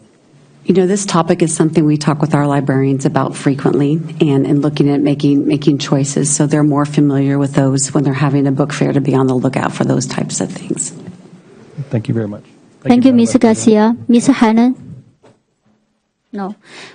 Okay, so I think this policy also applies to the books being donated to the libraries. That is correct. Okay. There's a specific line, actually, that mentions gifts of instructional materials are going to be evaluated according to the same criteria. Thank you. Ms. Malone, do you have anything you can add to this policy since you work so hard on this? I'm not really sure what's been discussed. First of all, I think my apologize. City Council of the City of Missouri City had a meeting this evening, and I'm not sure if Ms. Day shared that with you all, but Dr. Gilliam and I chose to speak there in opposition of a new charter school that they're rezoning. So sorry for our tardiness, or my tardiness, I should say. Regarding the policy, I'm not sure what all was said, but I'll definitely be reviewing the tapes. And I would say this, that we worked really, really, really hard on this policy, that it wasn't easy, that it kind of reminded me of the rezoning, where we came back to the table, where we kept coming back and coming back and coming back to the point of near exhaustion. However, I think that the way the policy is written is that it empowers the families, while at the same time respecting the professionals. And the approach to it is a collaborative approach that we're all in this together regarding the content for our children. I think that's what I would say. Yeah. Madam President, please take over in charge of the meeting. So. All right. Well, thank you. Mr. Hamilton? Yep, just one more comment. So Mrs. Day asked a question about this. I think it's helpful to just kind of add another comment here. So the criteria, the selection criteria, so there's a statement that says district and campus staff shall select and acquire instructional resources that, and then it has the list of 10 criteria. And so there's kind of a dual purpose to the list of criteria. So the first is this is what the district and campus staff will be using as they acquire new resources. And then this also would be a tool that parents can use when they want to challenge a resource. They can point to these items. And then at the same time, the campus and or district reconsideration committee could use this list to, so in theory, a parent would be pointing out a resource and they would say, I'm challenging this resource because I believe it violates at least one of these principles. And then conversely, if a parent challenges something, then either a campus or district level staff would be able to say, would be able to point out that it does not violate any of these principles.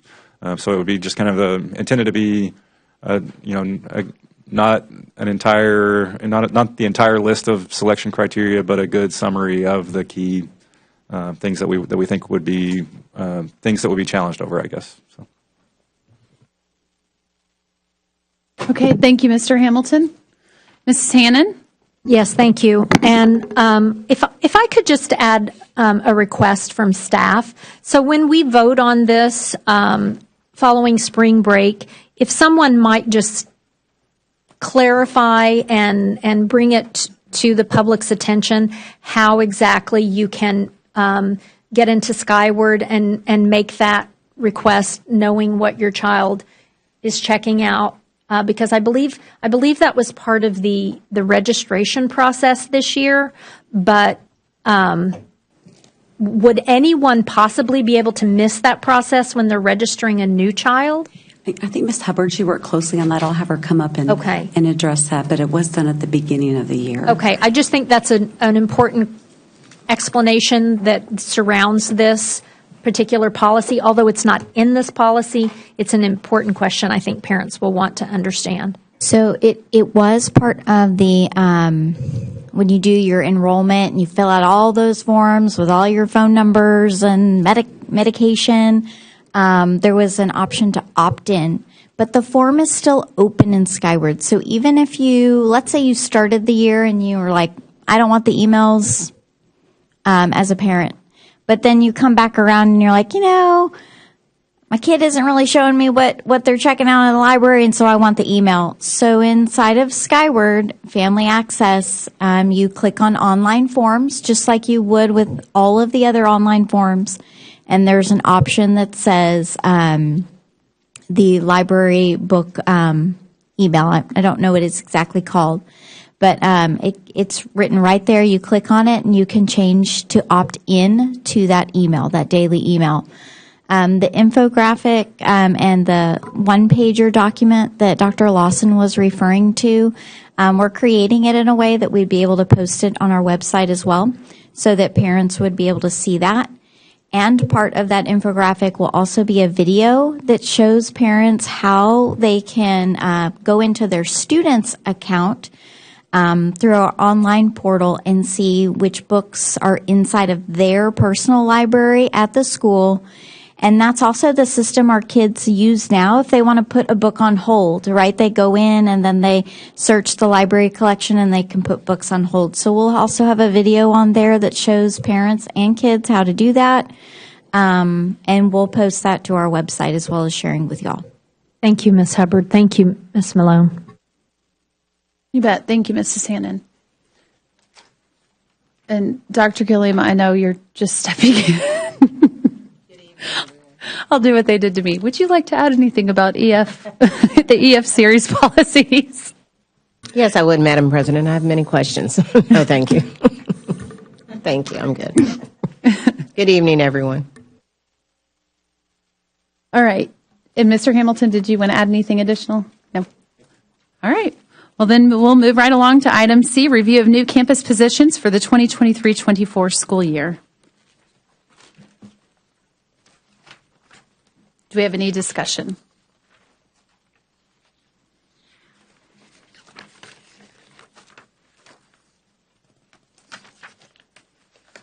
I see everybody flipping, so I'm going to wait as we flip.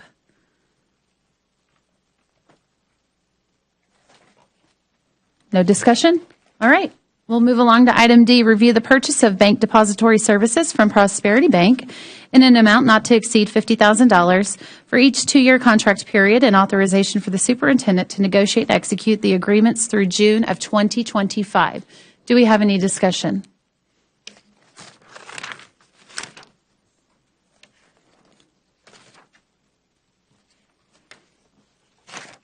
Seeing none, we'll move along to E, review a general fund budget amendment for 2022-23.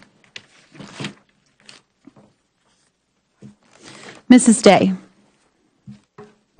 Thank you, Madam President. Actually, I just want for my fellow trustees and also the public to aware, this afternoon, actually, Mr. Guan spent a lot of time and went through this table with me. And I think there's a couple of things I think is really important. I want to point it out. So Ms. Guan, can you please answer the question? I will ask the question, but I think, you can answer the question. So on the table, if you notice, there's like 11 instruction, and then you see there's $25 million being, reduced. So actually, when I saw this number, I was really concerned. So Ms. Guan, can you answer that, please? Yes, ma'am. So if you all recall, we budgeted $27 million in the general fund to ensure that we maintain our 90-day fund balance operating reserve, and that is utilizing our ESSER 3 funds. Well, we're required by both the state and federal government to account for those funds in its own operating fund. And so what we are in essence doing is moving those expenditures from the general fund into ESSER 3 to record those. And so that's giving us that $27 million in capacity for the 90-day operating reserve that we discussed with the board when the budget was adopted back in June. So my understanding is we didn't really reduce $25 million from the instruction. So I just want to, but also another thing I think it's important to point it out is the student transportation. we have $1.9 million increase there. So can you please clarify that as well? Yes, ma'am. This is primarily related to two things. One is going to be the additional cost of fuel, but also we have a number of bus driver vacancies, and so this includes utilizing Gold Star to ensure that our students have transportation to and from school. The other thing that I would mention is that we did make the academy bus route changes at the, I guess you could say, the start of the new calendar year in January. Those cost savings are assumed in here, and so the number that you're seeing here is actually the net amount. So it's including our savings, but because we have those higher costs, it is resulting in an increase in our transportation expenditures. Thank you, Ms. Luguen. Thank you. All right, thank you, Ms. Day. Those are great points, specifically related to the different cost centers for instruction. Mrs. Hannon. So thank you for that, Mr. Gwynn and Ms. Day, but I'm so sorry. I'm still very confused. So I hear you saying that by law, ESSER is required to be moved into a different fund. So where is it? What fund does it put into?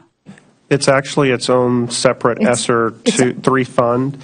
Okay. There's one separately for ESSER 2 and for ESSER 3. If you review the annual comprehensive financial report, you will see that, and they're in the other governmental funds allocated separately. And so even though it's in a separate place, we're still using it to get to the 90-day? Yes, ma'am. And Fund the way balance? that we're doing is we're reducing our general fund expenditures by $27 million and increasing our ESSER 3 expenditures by the same amount. And so we're still showing the expenditures. We're just reducing what we show in the general fund, and that preserves our 90 days. Okay, thank you. And then if you can, because just the rest of my question, if you could just highlight some of those other things before we vote, like the school leadership number and the guidance counselor evaluation. I don't want you to answer them tonight, but before we vote after spring break, just so I can understand what those I do have those large. so essentially the budget is being increased for two purposes. One is the inclusion of $8.4 million in TRS on behalf. And if you recall, TRS on behalf is the amount that the state pays us for the TRS for employees, and that's our teacher retirement system. And so that number is both a revenue and an expenditure and has a net zero impact on our overall budget. But the majority of those increases that you are seeing are a direct result of that. So the other item that I would highlight, there are two other areas. Mrs. Day touched on one of them. In our transportation area, we increased that area by $1 million, and that's, I'm sorry, $1.5 million, and that was to account for the additional transportation costs. The other one was in our facilities maintenance, Function 51. We increased by about $2 million, and that was to account for higher utility costs and inflation associated with that. And so it's the $8.2 million as well as that $3.5 million that I just mentioned that are really raising the budget, all of that being offset by moving $27 million out of the general fund and into ESSER. Okay, so just to be clear, so the guidance counseling evaluation increase and the school leadership and the instructional leadership, those are all impacted by the 8.4 TRS? That is primarily That's the largest primarily what component that of is. those expenditures. Yes, ma'am. Okay. Thank you for the explanation, because it might have, I see it's written here, but I could not wrap my head around what I was reading. So thank you very much. And Ms. Hannon, too, to clarify, when we review the general fund budget with you all after the 27th, we can incorporate some of this into that explanation to help better clarify that, maybe more visually rather than in written word, because I know finance is the best thing to read about.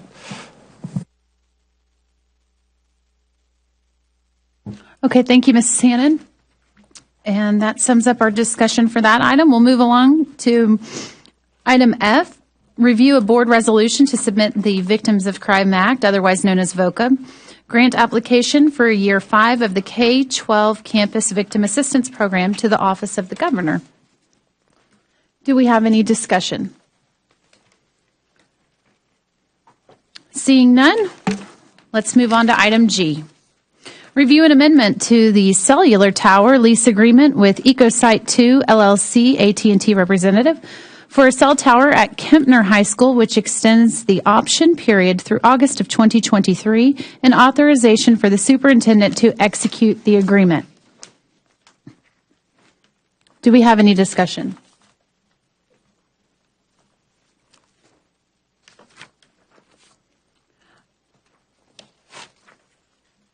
I think on this one, Mr. Gwynn, I'm just asking because I want the public to be aware.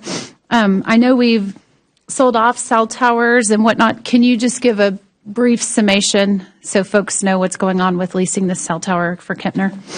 Yes, ma'am. So specific to this site, we were originally approached by T-Mobile.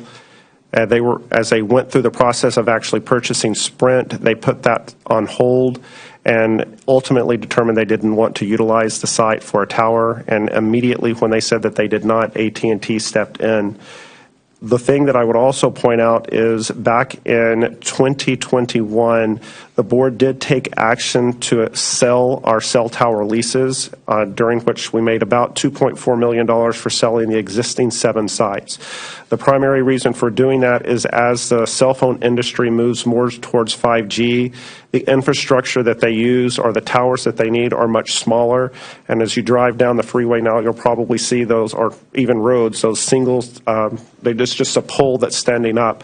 And so the amount of land space that they need for those is coming down significantly. And so this was ensuring that we receive upfront cash, if you will, for our sites in the event they ever determine that they're going to decommission those because of the new technology. Okay, thank you, sir. And this is revenue generating as well? Yes, ma'am. And what I would indicate is that this site, they will pay the district directly. If in the future we determine that it would make more sense to sell this lease as we did the others, we would come back to the board for that approval. When we did it the first time, we went through a formal, I believe it's called an RFO, request for offers, and that was how we received that offer to sell those. It wasn't something we just received something from the public. It was actually a solicitation process we went through. Okay, thank you, sir. I appreciate that. All right, let's move along to item H. Review a blanket short-term easement with CenterPoint Energy for electrical services to Clements High School's package 035.2, new field house, and authorization for the FBISD board president to negotiate and execute the easement, as well as the CenterPoint Energy long-form easement to be provided near the conclusion of the project. Do we have any discussion? I guess we all agree we need an easement. We'll move on to I. Review for the use of 2018 bond program contingency as proposed. Do we have any discussion? Mrs. Day. Thank you, Madam President. So basically, it's not a particular question on any particular item here. I'm just trying to understand what is the reason we need to approve the use of all this contingency fund. To me, we all see the priority 1 items when Carolina showed us, right? So we have a lot of things we need to, on campus level, different campus we have to address. And we are counting on the bond. I'm the person, I always want to plan for the worst. So what if the bond, let's say, doesn't pass? Do we want to have some contingency fund to be there, so available, so we can address those very urgent matters? That's basically my question. What is the pros and cons to approve such a huge amount of contingency fund to use on this project right now? Why can't we wait until after May election? When you look at the items, for example, the first one, which is the MEP upgrades for Austin, remember that was a priority one that did not end up being fully funded. So it's one of those mission critical things. When you talk about, what will happen if we don't pass a bond, this is something that needs to happen regardless. So we know that it was already a priority one. It wasn't fully funded due to the challenges that Ms. Fazzetti talked about previously. And this is something that's mission critical that needs to occur now before we go out for bond. So that one, yes, I agree on that one. But what is the point we have to prove the portable classroom building relocations right now? Can we wait until May election? Like May election is May 6th, right? So I guess why can't we wait until then? What you see in portable buildings is that it's a process. The first part of that is permitting with the different cities and governing authorities, and that does take time.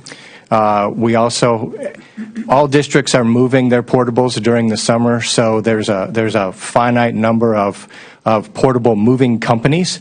So Fort Bend not only needs to get the permits approved so that we can do that, but we also need to line up with those companies to get that planned to do that. And to be honest, if we're not approved and lining up in March, they probably won't be done this summer. So that's, again, one of those things. To provide that adequate flex space and classroom space, we really need to be moving on that now. To be honest, there are other districts that are ahead of us already in that aspect. Ms. Day, also the fact that we also need time to set up the technology in those portable as well, because it does take a lot of time to run those cable temporarily or permanently on those, I guess, portable pads. Thank you for the answers. Thank you, but I hope you all do understand my concern spending and approving all this contingency fund or any fund, as a matter of fact, in this state. So, thank you for the answer. Thank you, Ms. Day. It definitely is hard when we know that we had the VA Terry, so I understand where you're coming from, the loss of that, but hopefully the public is going to support us moving forward. And I want to mention one thing, because I know you said, I just want to be clear for the public again. I know you said that it's essential. This is a cooling tower, rooftop units, and other HVAC, right? Can you just confirm that for yes, folks? ma'am. The main part of it is a cooling tower. Okay. Part of the HVAC system was replaced with 2018 bond funds, but not all of it, and it's continuing to need additional new hardware in there. Right, but I think to Ms. Day's point and to yours that these are like air conditioning and heat in South Texas, right? It's pretty critical. Yes, we kind ma'am. of need that for our kiddos, and a roof too. Yes, ma'am. It's kind of fundamental. All right, thank you. I appreciate it. But I see we haven't gotten to the portable units yet, right? Oh yeah, portable too. Yeah, that. I see your struggle on that one. All right. Hopefully this week, though, we can work through that and get some answers so you can have confidence in it. All right. Let's move along, please, to item J, the review for proposed expenses that exceed $50,000, specifically for, and we'll start with 1, review for additional funding to perform the necessary repairs needed at Austin High School Central Plant, Package 46, for a total amount of $850,000 to fund the replacement and installation of the cooling tower, approval of a job order contract with the Thomas Group for an amount not to exceed $850,000, approval of a revised project budget for Package 46, utilization of Bond 2018 contingency funds, and authorization for the superintendent to negotiate and execute or terminate the agreements. Do we have any discussion? Kind of already hit that one. All right, number 2, review a project budget to perform the necessary HVAC upgrades needed at Triplex Building 1, Police Department, Package 61, for a total amount of $300,000, utilization of Bond 2018 contingency funds, and authorization for the superintendent to negotiate and execute or terminate the agreements. Do we have any discussion? Mrs. Day. Madam President, and I apologize to everyone in this room. I don't mean to be harsh, but I paid a campus visit recently, and it's Hodges Bend Middle School. I have to say this: the building, half of the building is really, really hot, and then the other half of the building is really, really cold. And I stayed in one of the classroom just for less than 10 minutes, maybe even less than that. And so I really feel sorry for the teachers and the students in that room. The room I was in is pretty hot. And because due to the security and safety reason, the classroom, I understand right nowadays, they have to keep the door closed. I just wanna bring this to I'm not gonna tell you what to do, right? Because that's not my expertise. But every time I prove this, I really wanna focus on our students and the teachers. If we can address those problems, please do. They didn't complain. I wanted to make it clear. They did not complain. And they told me, they said, oh, actually the teachers and the student, they are getting used to it. That actually breaks my heart. I just want to advocate for those teachers and students and bring this attention to the boardroom. Thank you. Thank you, Madam President.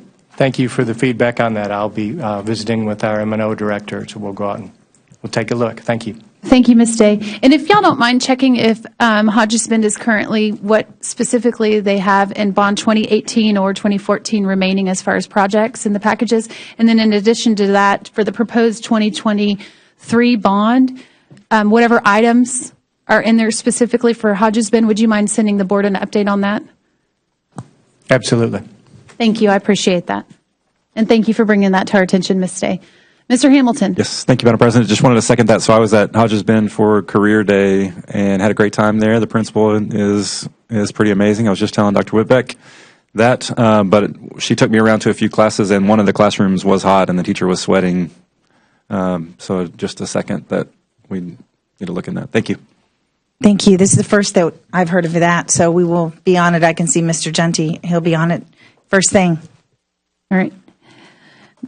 Moving on.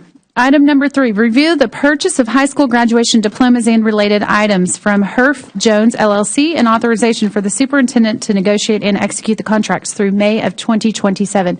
Do we have any discussion? Dr. Gilliam. When did we change to Herff Jones? I missed that.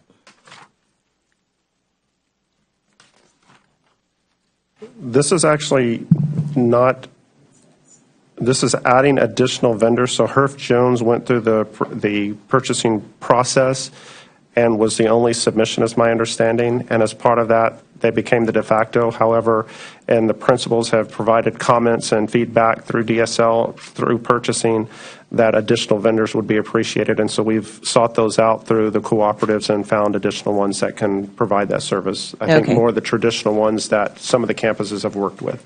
Okay, thank you. All right, thank you, Dr. Gilliam. Item number 4, review the purchase of fine arts consultant and clinician services and authorization for the superintendent to negotiate and execute the agreements through January 20 of 28. And this is, again, not for additional funds. This is just to add clinicians to the list, right? Yes. Okay, we're getting nods. Mrs. Hannon. No, I just wanted clarification. This is starting to feel a little like Groundhog Day with this item. But with these vendors, so I have 2 questions, because many of these clinicians are working, I'm guessing, one-on-one or small groups of students. Are they working with them at the campus? Yes. Yes, and the vast majority of those work on the campus in the individual programs. And they're all cleared with their criminal background, and they do the same vetting of any vendor? Yes, anyone who's included on this RFP has to be fingerprinted, background checked, and have professional liability insurance that meets our requirements. Okay, very good. And so then a follow-up question, this is not actually for you, Mr. Drew, but, you know, I mean, I really love to see experts in the field brought in to work with our students. And so I guess what the question I have is, do we do this in other areas other than just fine arts, where our kids, well, especially the performing arts, where our kids have the advantage of learning specifically from clinicians? You can answer that offline, because I think it's a great model that we do that. But my brain is thinking, how could we, you know, capture that kind of essence academically, or, you know, with our writers, you know, children that are talented writers. Anyway, thank you. No, that's a great point for writing or things like STEM, et cetera, that it'd be great to have that kind of expertise. And I know coming into this and providing these clinicians, it's been ongoing, but I've supported 100%. The more we have and the more we continue to equip the campuses district-wide, thank you for bringing them. Did you want to add more? I did. I just wanted to add why this keeps coming back month after month. So prior to this RFP, we used contracts. Actually, master services agreements are the actual technical term, but they're basically the contracts with vendors. And we typically process about 1,000 contracts each year. Going to this RFP, getting the vendors to apply to the RFP, and it's a fairly arduous process. They have to submit a lot of paperwork. They have to make sure that they've been fingerprinted. They have to show proof of liability and all sorts of things. So it's an arduous process, and it's taken a while to get everybody on board with it. And I say everybody. We've approved about 200 vendors. I mean, if you think about like 1,000 people were contracted last year, we have 200 vendors now.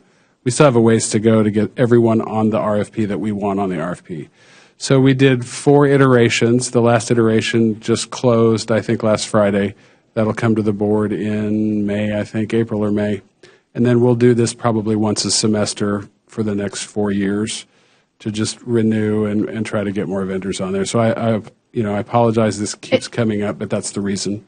Honestly, I don't know how everyone else feels, so nod your heads or let me know. But I think it's okay if you're saying you went we're 20% of last year's vendors, keep them coming, because that means that we're equipping and supporting our campuses. And if we don't get these vendors and figure out how to reach them so that they continue to download and participate in the process, then that means that our campuses aren't necessarily having access to the clinicians that they need to support their programs. And I'm not so sure that 20% can handle the load of 1,000, right? I mean, are y'all okay if we keep getting this with the understanding that we can just fly through and not necessarily need to ask questions, but rock and roll? All right. Keep them coming, whatever it takes to support your program, sir. Thank you. All right, the next item is number 5, review the purchase of travel agency and charter bus services for the district from multiple vendors in an amount not to exceed $2 million, and authorization for the superintendent to negotiate and execute the agreements through March of 2028. Do we have any discussion on item 5?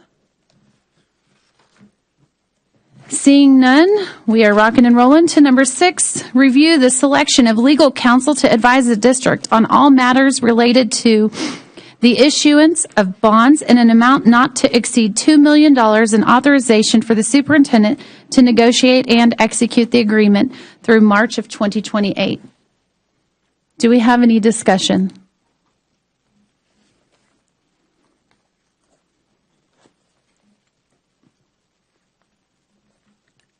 Okay, we'll move on to number 6. I'm going to reach out on that one later. Number 6, review the selection of legal counsel to advise the district on all matters. Wait a minute, we're on 7, excuse me. Review the purchase of E-Rate Consulting Services from Infinity Communications and Consulting, Inc., an amount not to exceed $250,000, and authorization for the superintendent to negotiate and execute the agreement through March of 2028. Do we have any discussion?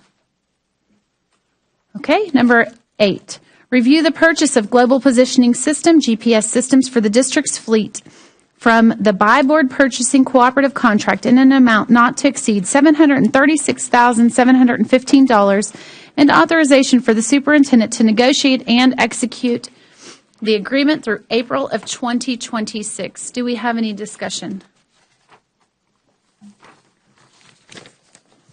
Seeing none, moving on to item 9.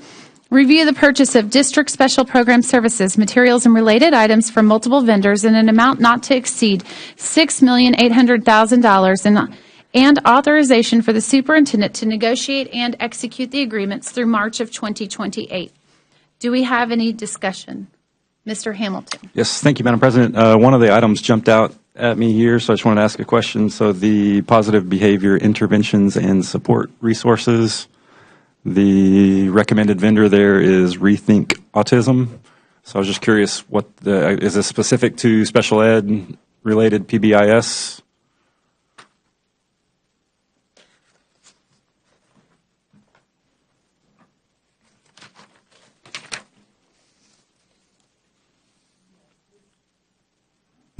Yes, the Rethink is, they're actually a current vendor, and they just reapplied again, but we're utilizing them for special ed. Has a lot of social skills and behavior training for students in some of our specialized programs. And so it's a new vendor. And the great thing about this vendor is that we're able to look at every single module, which we have. And if there's modules that we don't want to be available for the district, we can do that. Thank you. So then just one general comment. So PBIS, I think it's worth pointing out. So I know at the beginning of the school year, we rewrote the student code of conduct. And I think as a board, we sent a clear message that we wanted to see the district do a better job of supporting our teachers by enforcing discipline more effectively and consistently. And so I think that we sent that clear message, and I think the district administration responded appropriately and got that message passed along to the campus. And I got a lot of really great feedback initially. And I think it's worth reiterating that message because I think we've kind of slipped into maybe some things that we were doing previously.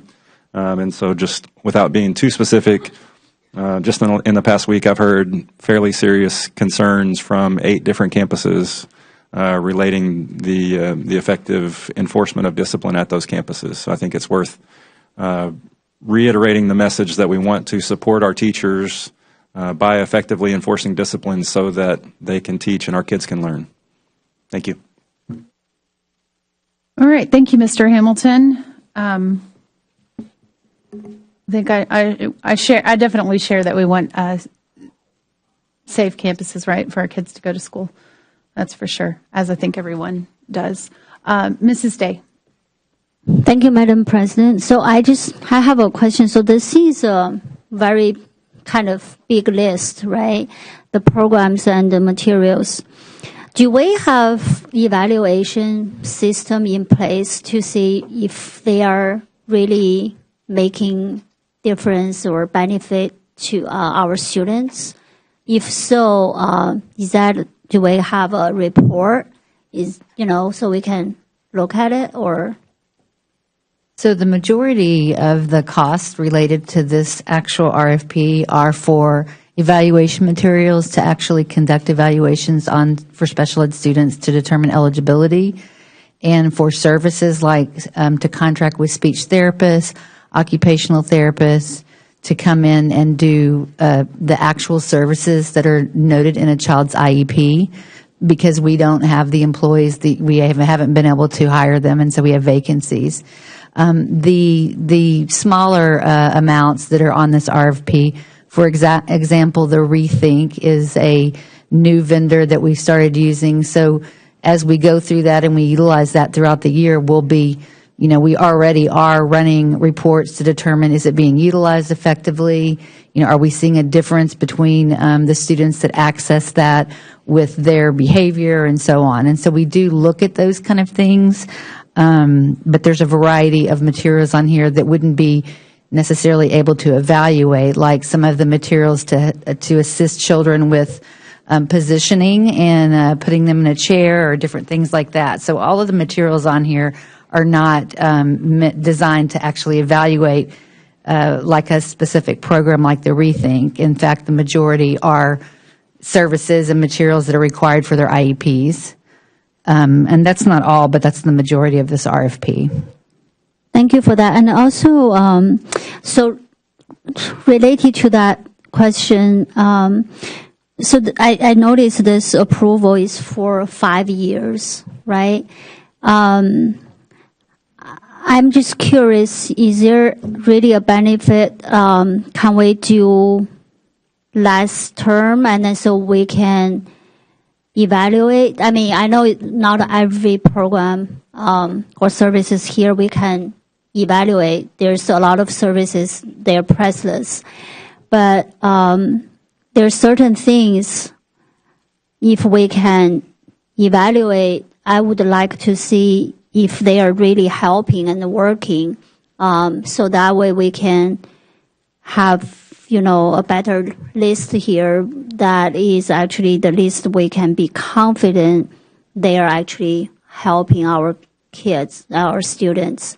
So just can you share your thoughts on that? Well, I mean, similar to how earlier Mr. Drew was talking about coming back every year, we do that as well, right? So we have this list of vendors. It doesn't mean that we utilize every single vendor every year, but there are times that we recognize that we don't have a vendor that can help with a specific challenge for a child with a disability, and so we might then add that to the next RFP as a supplemental.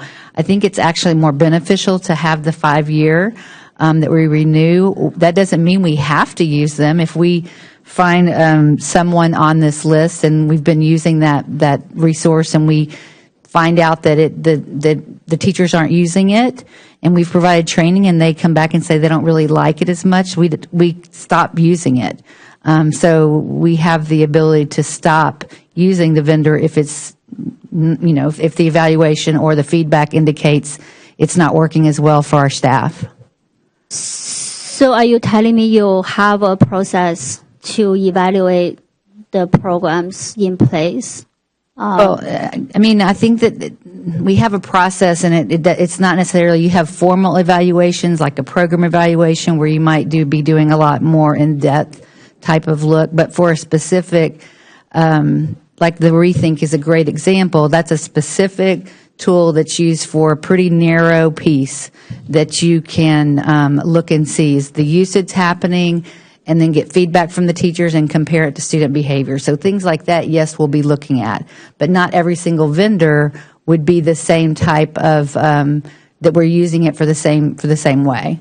Like the speech therapist, right? So those are contracted services, so we wouldn't be evaluating their services in the same way we'd be evaluating a material or, for a program.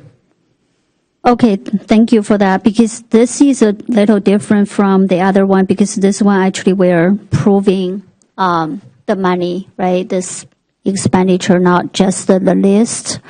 So since you already have some report based on the historical data, if you can share that, like certain program is the cost and then it's proven working really well. It's not just for me to evaluate this particular item, but just for my knowledge, if you can share that with the board.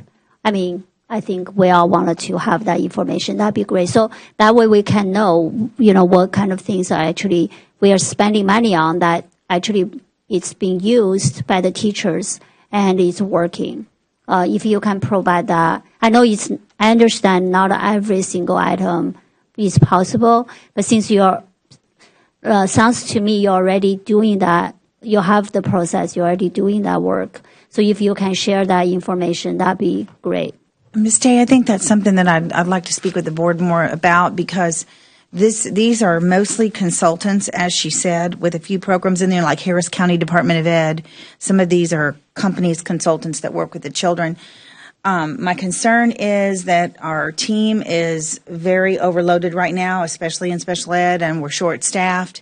To ask to go down and find a little item and try to see if how is it working, create an evaluation for each one that is not a consultant. I think that's very time-consuming. I'm just going to be honest with you about that. That was something that I've not heard that requested before, but We do have some new things coming down that we're sharing with the board on program evaluations. So I think that will answer to some broader topics of what's working, and I think that's coming from Ms. Martinez very soon. Am I right?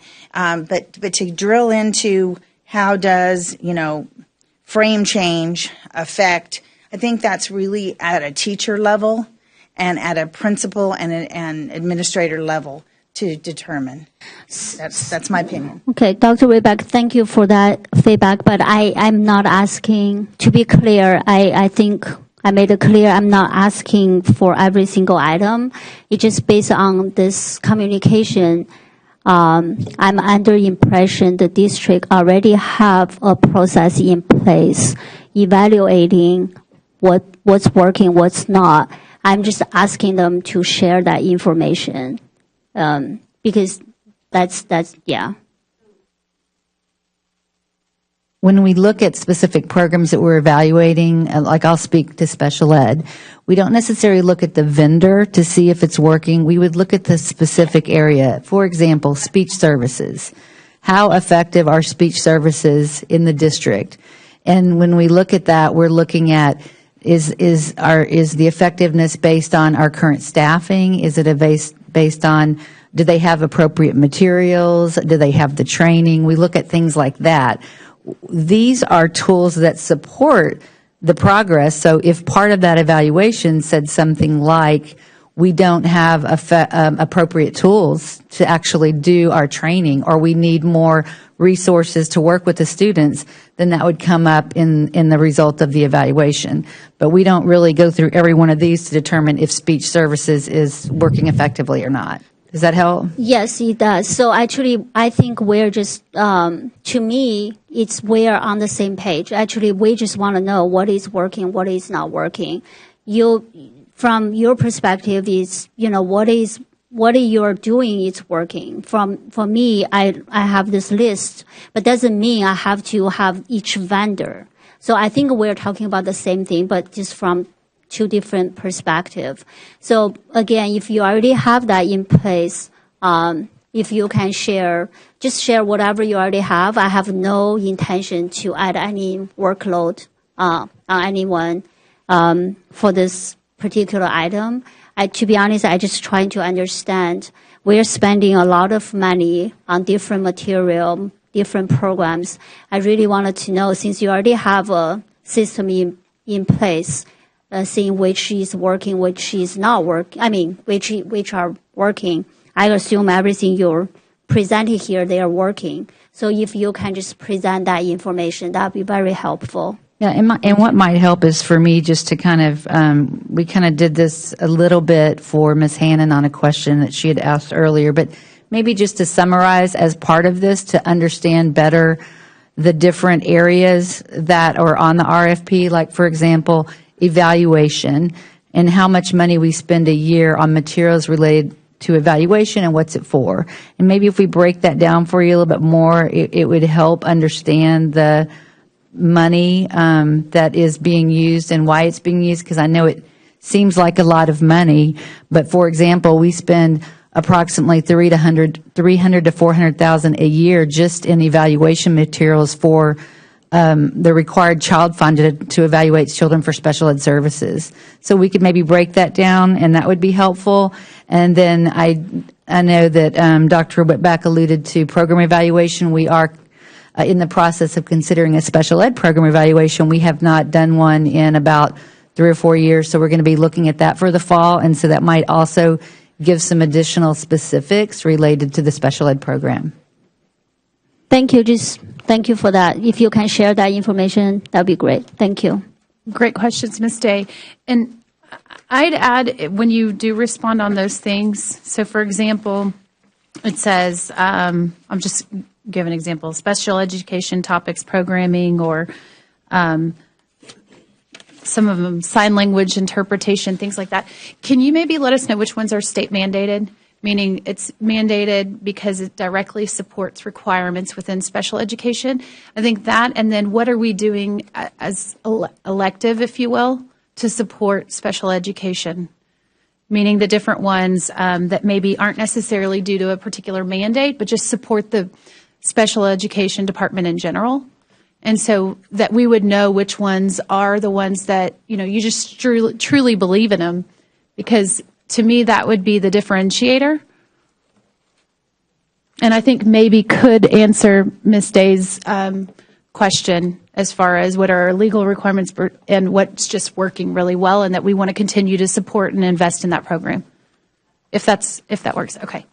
Thank you. The majority of, almost all of these are required, but we can certainly That's do what it that with looks the like? response. Yes. Yes. So from my layperson eyes, that's what it looks like. But I was just wondering, maybe you could point out which ones are elected. Yes, ma'am. All right. Thank you. Yes.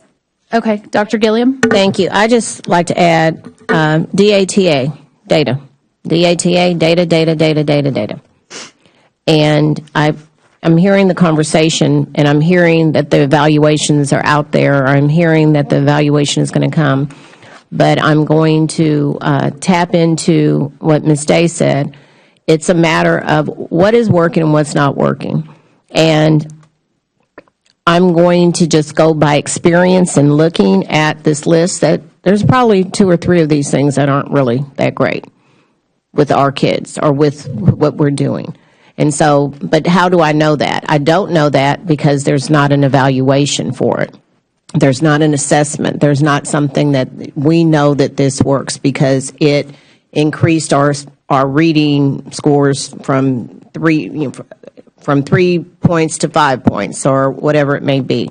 So I just like to add that in because I've been kind of, tooting that horn for a while about what's working and what's not, so that we can, those programs, because if on this list, and I know that there's many programs and it's different for each campus, it's different for each student, but if we would look at this list and find out that 10 items on this list possibly we can use the money for the other items, and making sure that we are being responsible, first of all, with education for our students and all of these different programs and vendors that we use. Because many times when you can go into a conference and you see something you think is the best thing, to slice bread, and then you bring it back and it's not, and there it sits. But how many did we actually purchase? So again, I would like to see, I hear the evaluation is coming this fall, and we're thinking about it, and we're going to have it. But I would really like to see how we are evaluating these programs when that actually comes. Thank you. Thank you, Dr. Gilliam. Mr. Garcia? Thank you, Madam President. I know we've talked about this before, especially when we're going through the VATRE with strategic abandonment, and I've gotten questions and comments and concerns from some teachers in one school that says we're not using this one software. So then when you ask the question and you find out, well, they're maybe not using it as much here, but you're using it at another campus. So when you can run reports on a lot of these things, and I agree with Ms. Day's point is I'm not interested in seeing every single, because that would take forever. But what's kind of the overall process to weed out things that just aren't working? And most of the software that we have, I assume it's all subscription based or license based or per student based. So if some departments or some schools don't want to use it, I'm going through this process now at work where I have to do renewals on several different software subscriptions that we own, and it's like I feel like we just did this. So then I start to understand more the need why a 3 or a 5 year agreement is needed, because I know I'm going to use this for a while. So doing this on a regular basis, on a monthly basis, or whatever, I understand how tedious it is, but it is very helpful for me to sort of understand that process of what are we doing to weed out things that we just aren't using. So not at the granular level, but more at a high level. I think that's important. I look forward to seeing that information. So thank you for bringing that up, Ms. Day. Thank you, Mr. Garcia. Mrs. Hannon? Yes, thank you. And thank you, Dr. Hill, for answering my question and giving me the breakdown of how this $6.8 million over the next 5 years looks, or you gave me a yearly snapshot, and so the rest of the board might want to look at that. It'd be in Q&A Manager. So this isn't for you. This might be more for Mr. Gwynn, in that when we start having maybe a budget workshop, if there is any way that we could, in very layman's kind of terms, see what our spending looks like per program. And so I'm not sure if that's something you could do, but, I would love to see the expenditure, above the allotment, for instance, that we spend on GT programming, above what we're getting from the state. So if that's the kind of example I'm, looking at, like how much do we get from the federal government versus the state versus that we kick in on our own for special ed. I think some very simple charts that help us understand that, and help us, because it would help us better understand these kinds of materials also and I know a lot of that expense that I'm asking for, those are FTEs, those are our staff, right? And our, insurance and payroll, that kind of thing. But I do hear my colleagues in that, when I look at this, when I looked and I saw GT and I looked at the vendors, I only see, I see one vendor, and so I thought, well, it was only for assessment. But when I look at the information I got today, it says 90% of it is instruction. And even though that's the most minuscule piece of the pie of this money that we're approving, the larger portion is special education. And I'm assuming, looking at those vendors, it's special education testing. Yes. Okay. And so, we have to test everybody that's we have to go through that process. So I understand that spending. So it's just, it does help us, because it's, even though, when we look at this by the year, maybe it's not quite so much, but over time, when we see all the 68 millions and the this, that, and the other millions, it's, I know that my colleagues are like I am, and that the better we understand it, the more comfortable we are hitting the yes button, right? And so, again, thank you for providing this information, and I look forward to seeing some kind of layman terms, budget information on programming and how we're spending money on our programs. Thank you. Thank you, Mrs. Hannon. I want to add one last question regarding assessment or identification, really, of special education, and knowing that that's a bulk portion of this. Do you mind, not today, unless you know, but just can you, or if you can, do any of these particular vendors help to make the process more efficient so that we can decrease the time to identify? Because it's not just an issue with Fort Bend ISD. This is a countrywide issue in special education, identifying the kids. So for example, on What Works, I would love to know if there is a vendor in here particularly that helps to reduce the burden on Fort Bend ISD employees and helps to create efficiencies so that our kids can get identified faster and served sooner, so that they have those gains in literacy and in mathematics, et cetera, because they're being provided the services they need to support their education.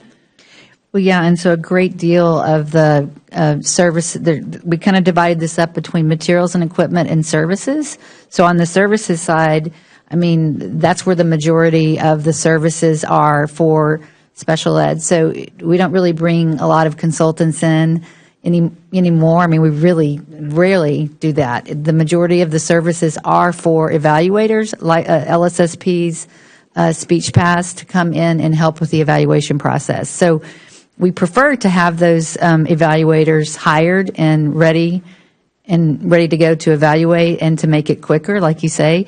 But oftentimes we have vacancies, we have people out on leave, so we need those available contractors to be able to step in immediately and be able to pick up the slack for the evaluations, to get them completed within the 45-day timeline, so that we can, for those initial evaluations, get them in special ed and start providing those services. Okay, thank you. And if you don't mind knowing which particular vendors support that effort as well when you provide the feedback. And then when I provide that, I can kind of note that as well, yeah. If you would, please. Absolutely. Thank you, ma'am. And Ms. Martinez, did you want to add something regarding evaluation? Sure. Thank you for that. So you all, I think this evening, before you leave, you're getting an update to the superintendent evaluation binder. And one of the adds to that is our program evaluation process and procedure document, the handbook, with a 3-year cycle suggested for now, and of course to be updated as we progress through our Vision 2030 and some strategic work that lies ahead. But I think that you will find it very informative and interesting, and something you've all been asking for, several of you, for quite some time. Thank you. All right. And Mr. Hamilton had asked me to take a short recess, so I am going to take just a 3-minute recess until he returns. So it's 9 o'clock. We will reconvene at 9:03. Thank you.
We concluded with item 9. We're on to 10, review the job order contract with J.R. Thomas Group, Inc. to perform the necessary relocation setup and repairs for the portable classroom buildings needed to support the 2023-24 school year.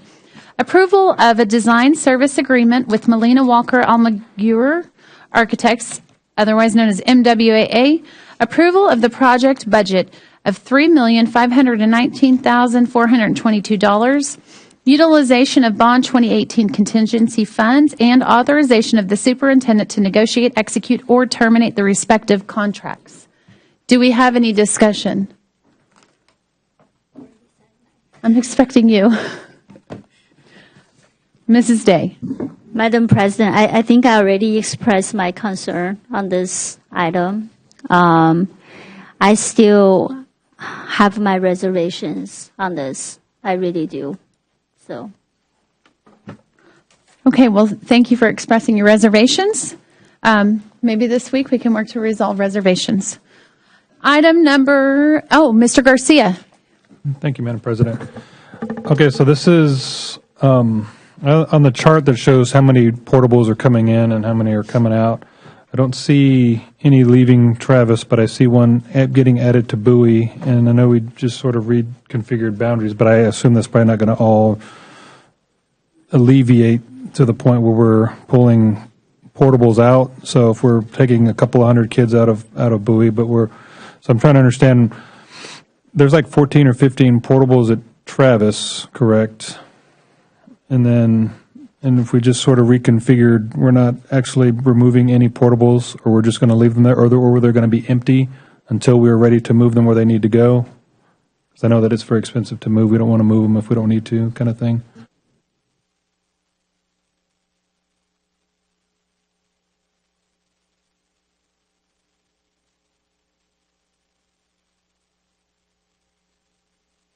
All right. And so, as Chris previously explained, we have to move forward now so that we can make it happen for the summer. We are driven by passive projections. And so we take the initial passive projections to truly look at campuses that are going to be over 80%, close to the 90, 95, which are potentially receiving campuses. And those that are potentially releasing campuses are those that are less than 80% utilization. Now, there will be adjustments, and there's language on the agenda that allows us to adjust as the passive projections change or programs change along the way. And so Bowie is a good example, too, where the one that was projected to receive one T building, however, with the latest passive projection, we see now the projection is decreasing from 91% to 83%, which means really they wouldn't be receiving a T building. And so these potential releases in campuses to receive can be adjusted depending on changes in passive projections or programs. And so for the next meeting in March, you will actually see some changes as we tighten this up based on the latest passive projection numbers, which are driven by the new boundaries that the board just recently approved. Thank you. I appreciate that information. No more questions. All right. Thank you, Mr. Garcia. Mrs. Hannon. So I think I've made it clear I would always rather have kids in the building than out in a portable. It's just not convenient for restroom facility use and getting in and out of doors that are locked. But since we have had the boundary experience this semester, and then when I think about portables, and I think, Ms. Fuzzetti, I heard you say when they get to 80% or less capacity is when we would remove a portable, or did I? So we look at, once passive projection numbers come out, we look at those campuses that are showing those numbers are going up, 95% or so, that are potential campuses that may need. And then those that are, of course, less than 80% utilization that have T buildings on site might be able to release those for other campuses that need it. Now, we not only go based on passive projection numbers.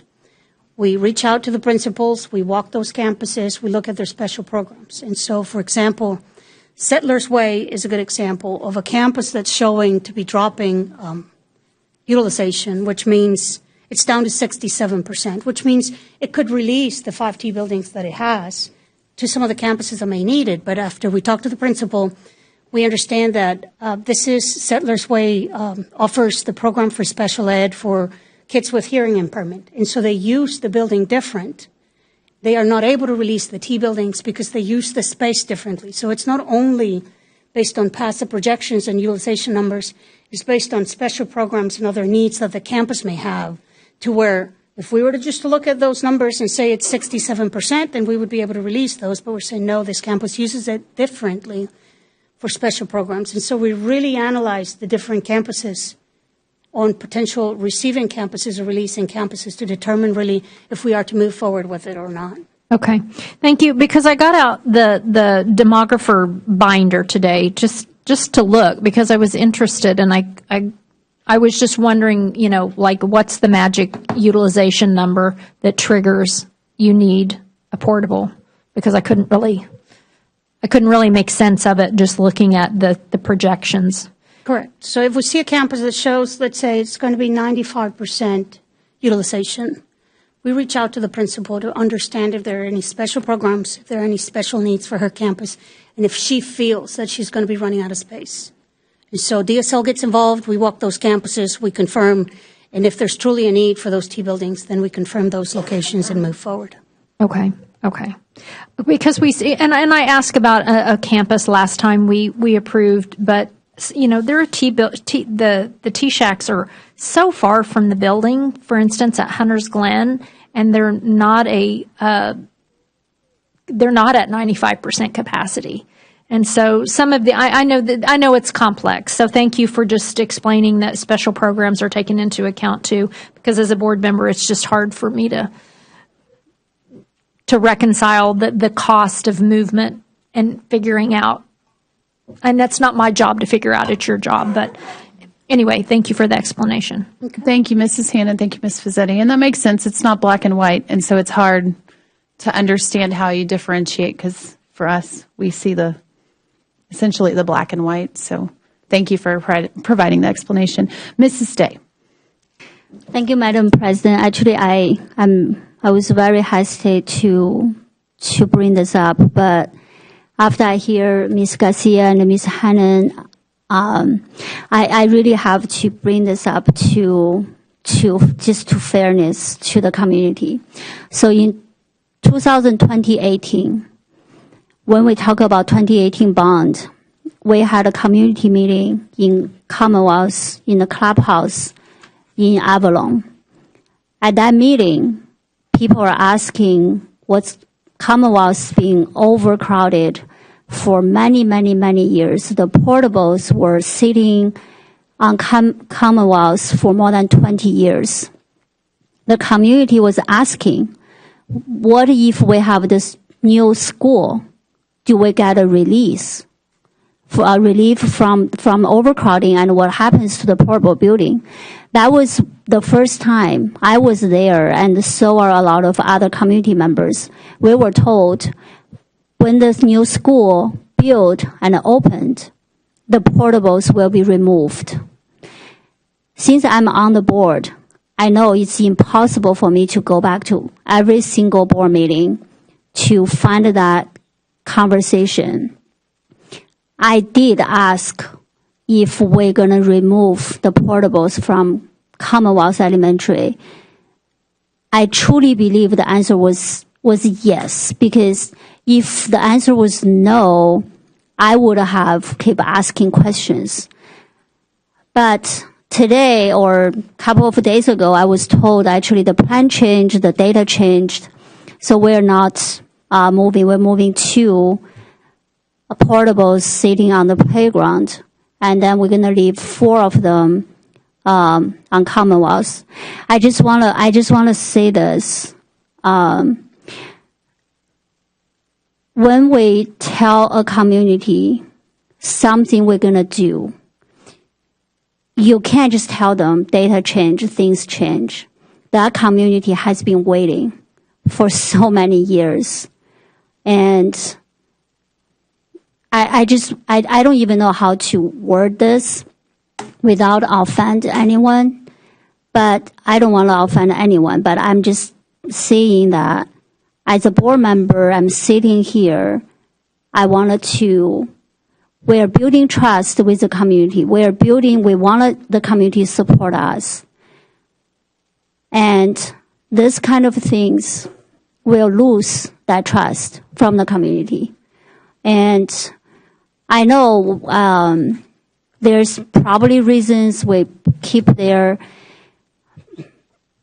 So if the community, I'm just going to leave this here. If the community, if the Commonwealth elementary community, or in that community, if the teachers, the principals, the parents, the community members, they are totally fine with the portable sitting there for another 10 years or whatever, how many years, I will be totally fine. I will be supported.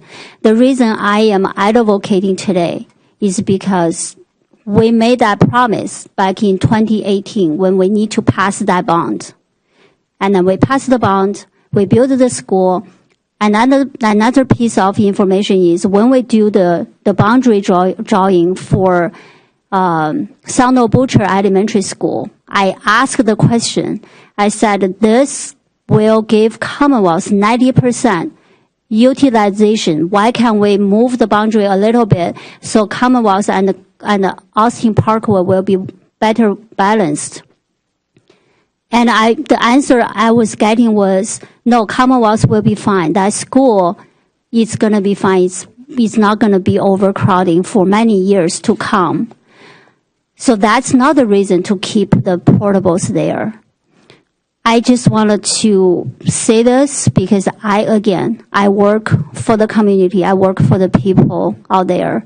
And I wanted to advocate for that community because those portables are being there for more than 20 years.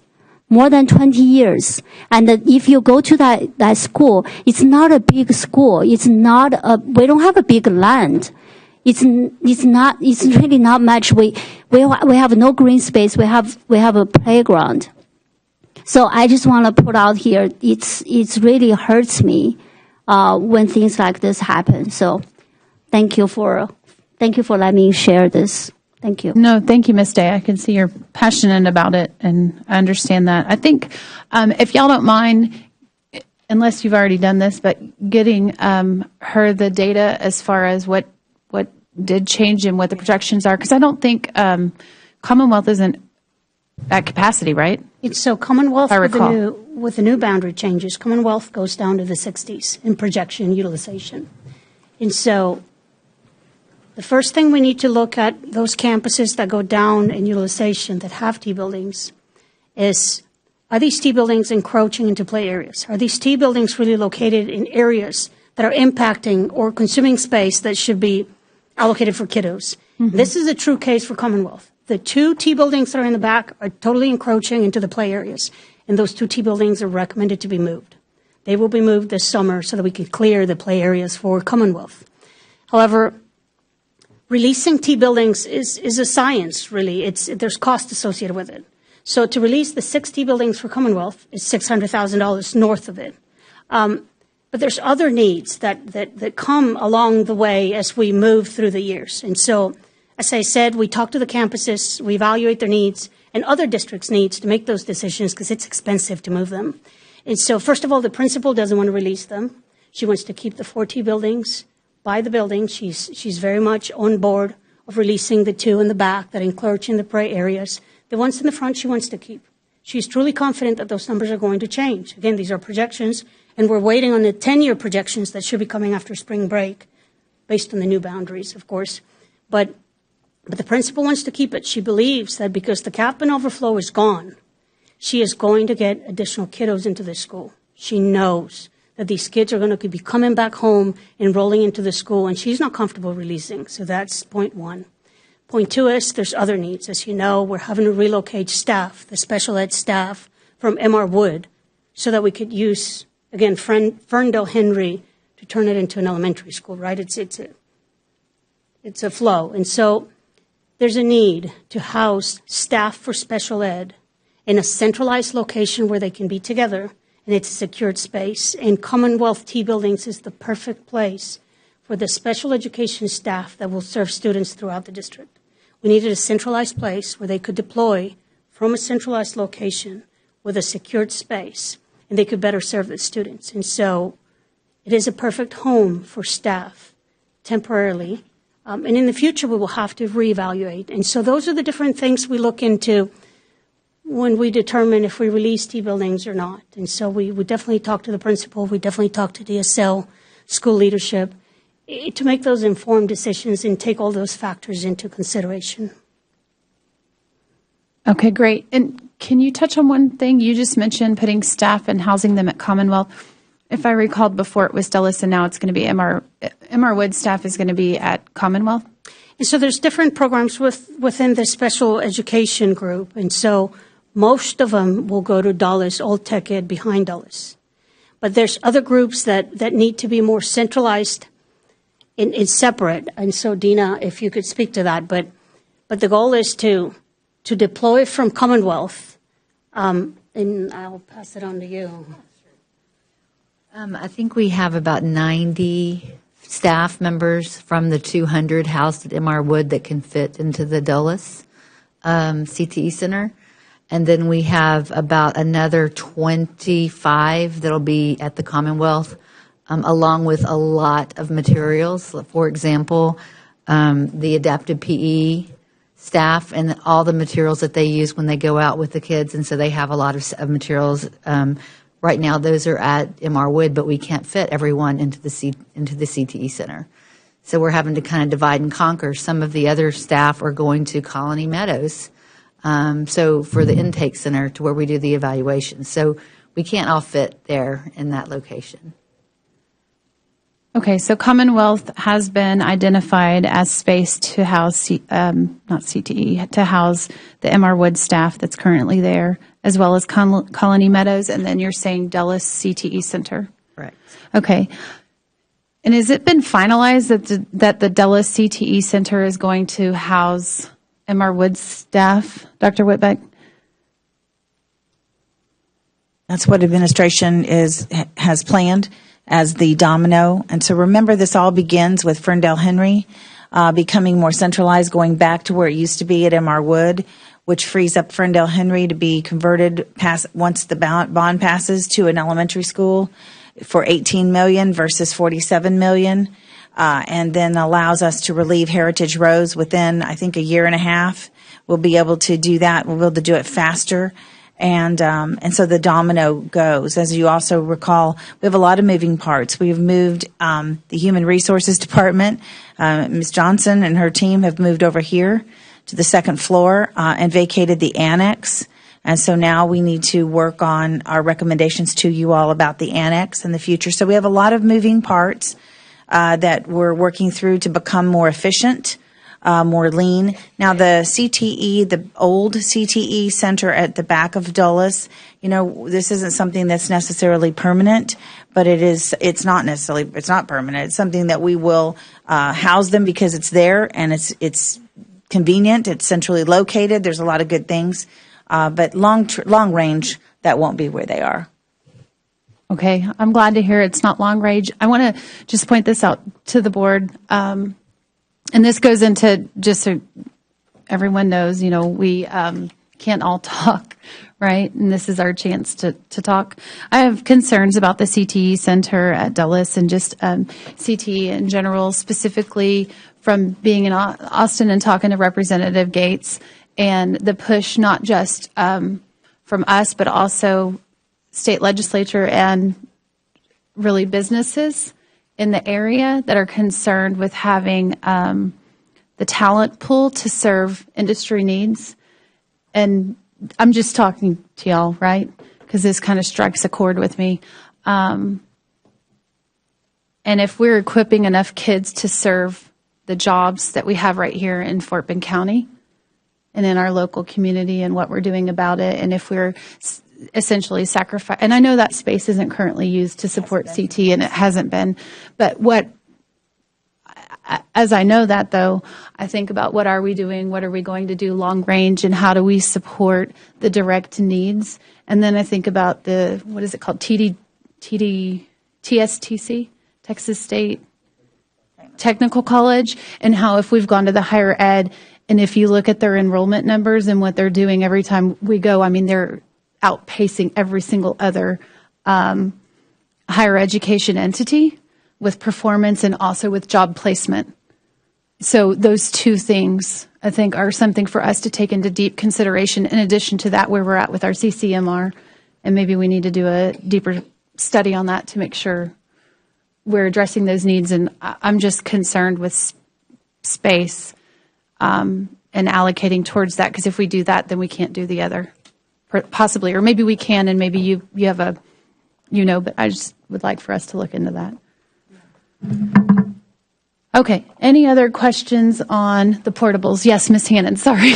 Okay, well, this is not quite the portable. Well, it is the portable because I go back to, I don't really want kids in portables, and I don't really want staff in portables.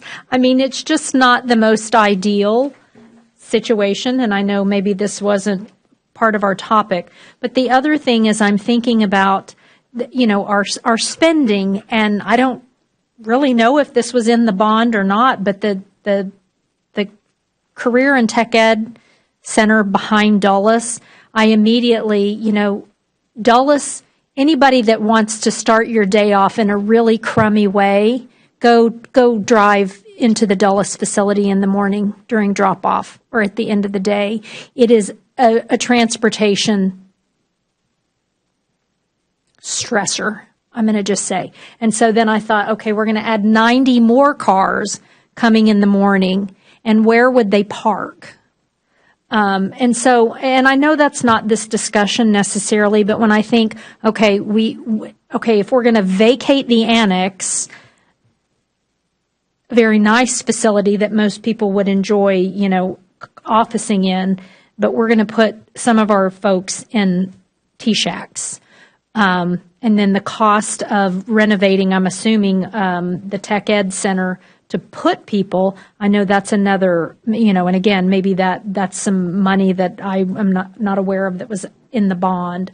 But anyway, I just wanted to express my concern about, housing, and maybe we have people housed in T-shacks now. Maybe that is where they're officing. So anyway, I just wanted to express my concern with some of the items I heard right Thank now. you, Ms. Hannon.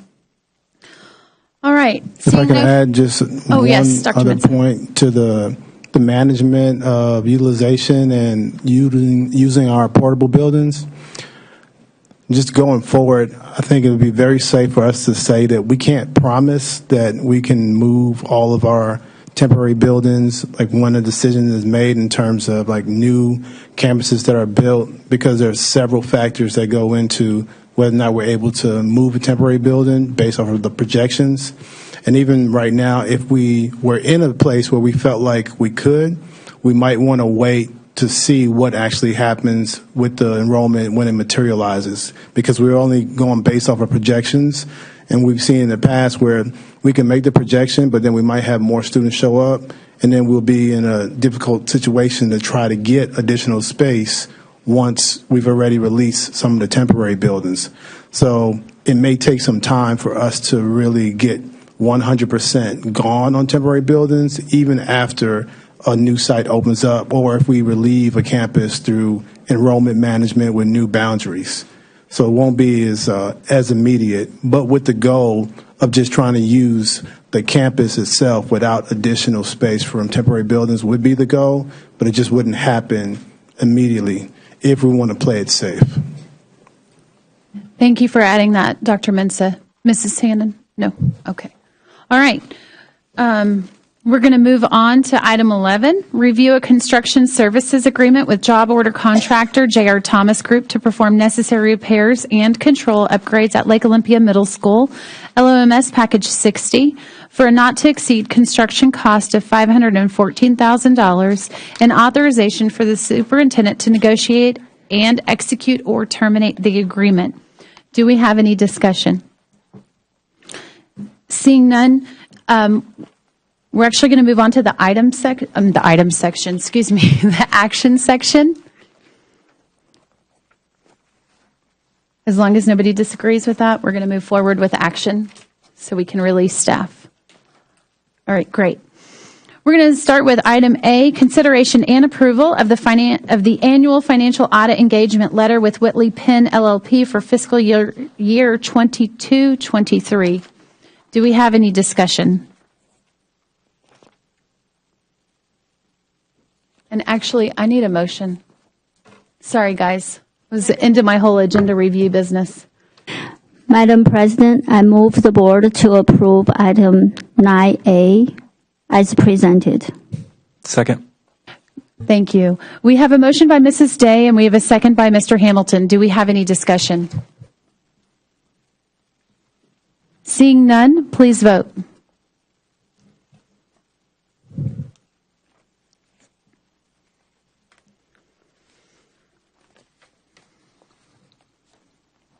The motion carries 6-0. Madam President, I move the board to approve item 9B as presented. Second. We have a motion by Mrs. Day and we have a second by Mrs. Hannon. Do we have any discussion?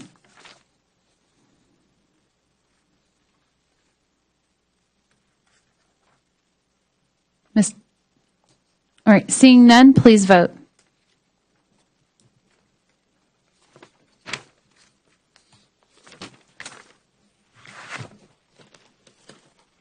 The motion carries 6-0. All right, we will now convene in closed session under Texas Open Meetings Act, Texas Government Code, Chapter 551, under the following section, Section 551.071, for the purpose of a private consultation with the board's attorney on any or all subjects or matters authorized by law. Section 551.072, consider purchase, exchange, lease, or value of real property. Section 551.074, personnel matters. Section 551.076, security matters. Section 551.082, student discipline matter or complaint, or Section 551.0821, personally identifiable information about public school student. The time is 9:30 p.m. and we are now convened in closed session.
time is 11:23 p.m., and we are now reconvened in open session.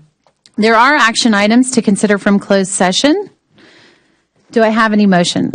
Madam President, I move the Board of Trustees accept the Superintendent's recommendation and appoint Leah Arnold as Director of Special Revenue in 4-Band SD.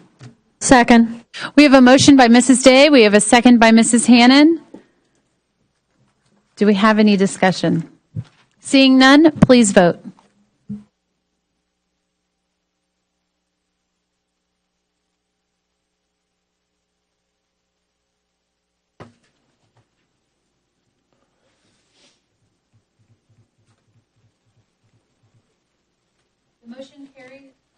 The motion carries 6-0.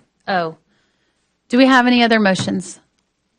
Yes, I move the Board of Trustees assign the Level 3 Employee Grievance Appeal of Norma Garcia to Myra Scheck-Snyder, who will serve as the Board's designated hearing officer under Board Policy DGBA Local. Second. We have a motion by Mrs. Hannon and a second by Mr. Garcia. Do we have any discussion? Seeing none, please vote.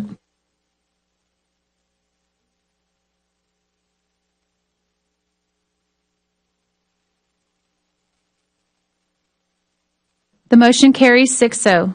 Any other motions? Yes, Madam President. I move that the Board of Trustees assign the Level 3 Employee Grievance Appeal of Deidre Macy to Myra Scheck-Snyder, who will serve as the Board's designated hearing officer under Board Policy DGBA Local. Second. We have a motion by Dr. Gilliam, a second by Mr. Garcia. Do we have any discussion? Seeing none, please vote.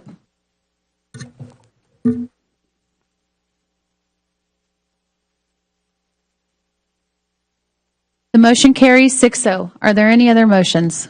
Yes, I move the Board of Trustees assign the Level 3 Employee Grievance Appeal of Lisa Long to Myra Scheck-Snyder, who will serve as the Board's designated hearing officer under Board Policy DGBA Local. Second. We have a motion by Mrs. Hannon, a second by Mr. Garcia. Do we have any discussion? Seeing none, please vote. Is it adjourn time? That's it. The motion carries 6-0. May I please get a motion to adjourn? I motion to adjourn. The time is 11:25 p.m., and we are now adjourned. Thank you and good night.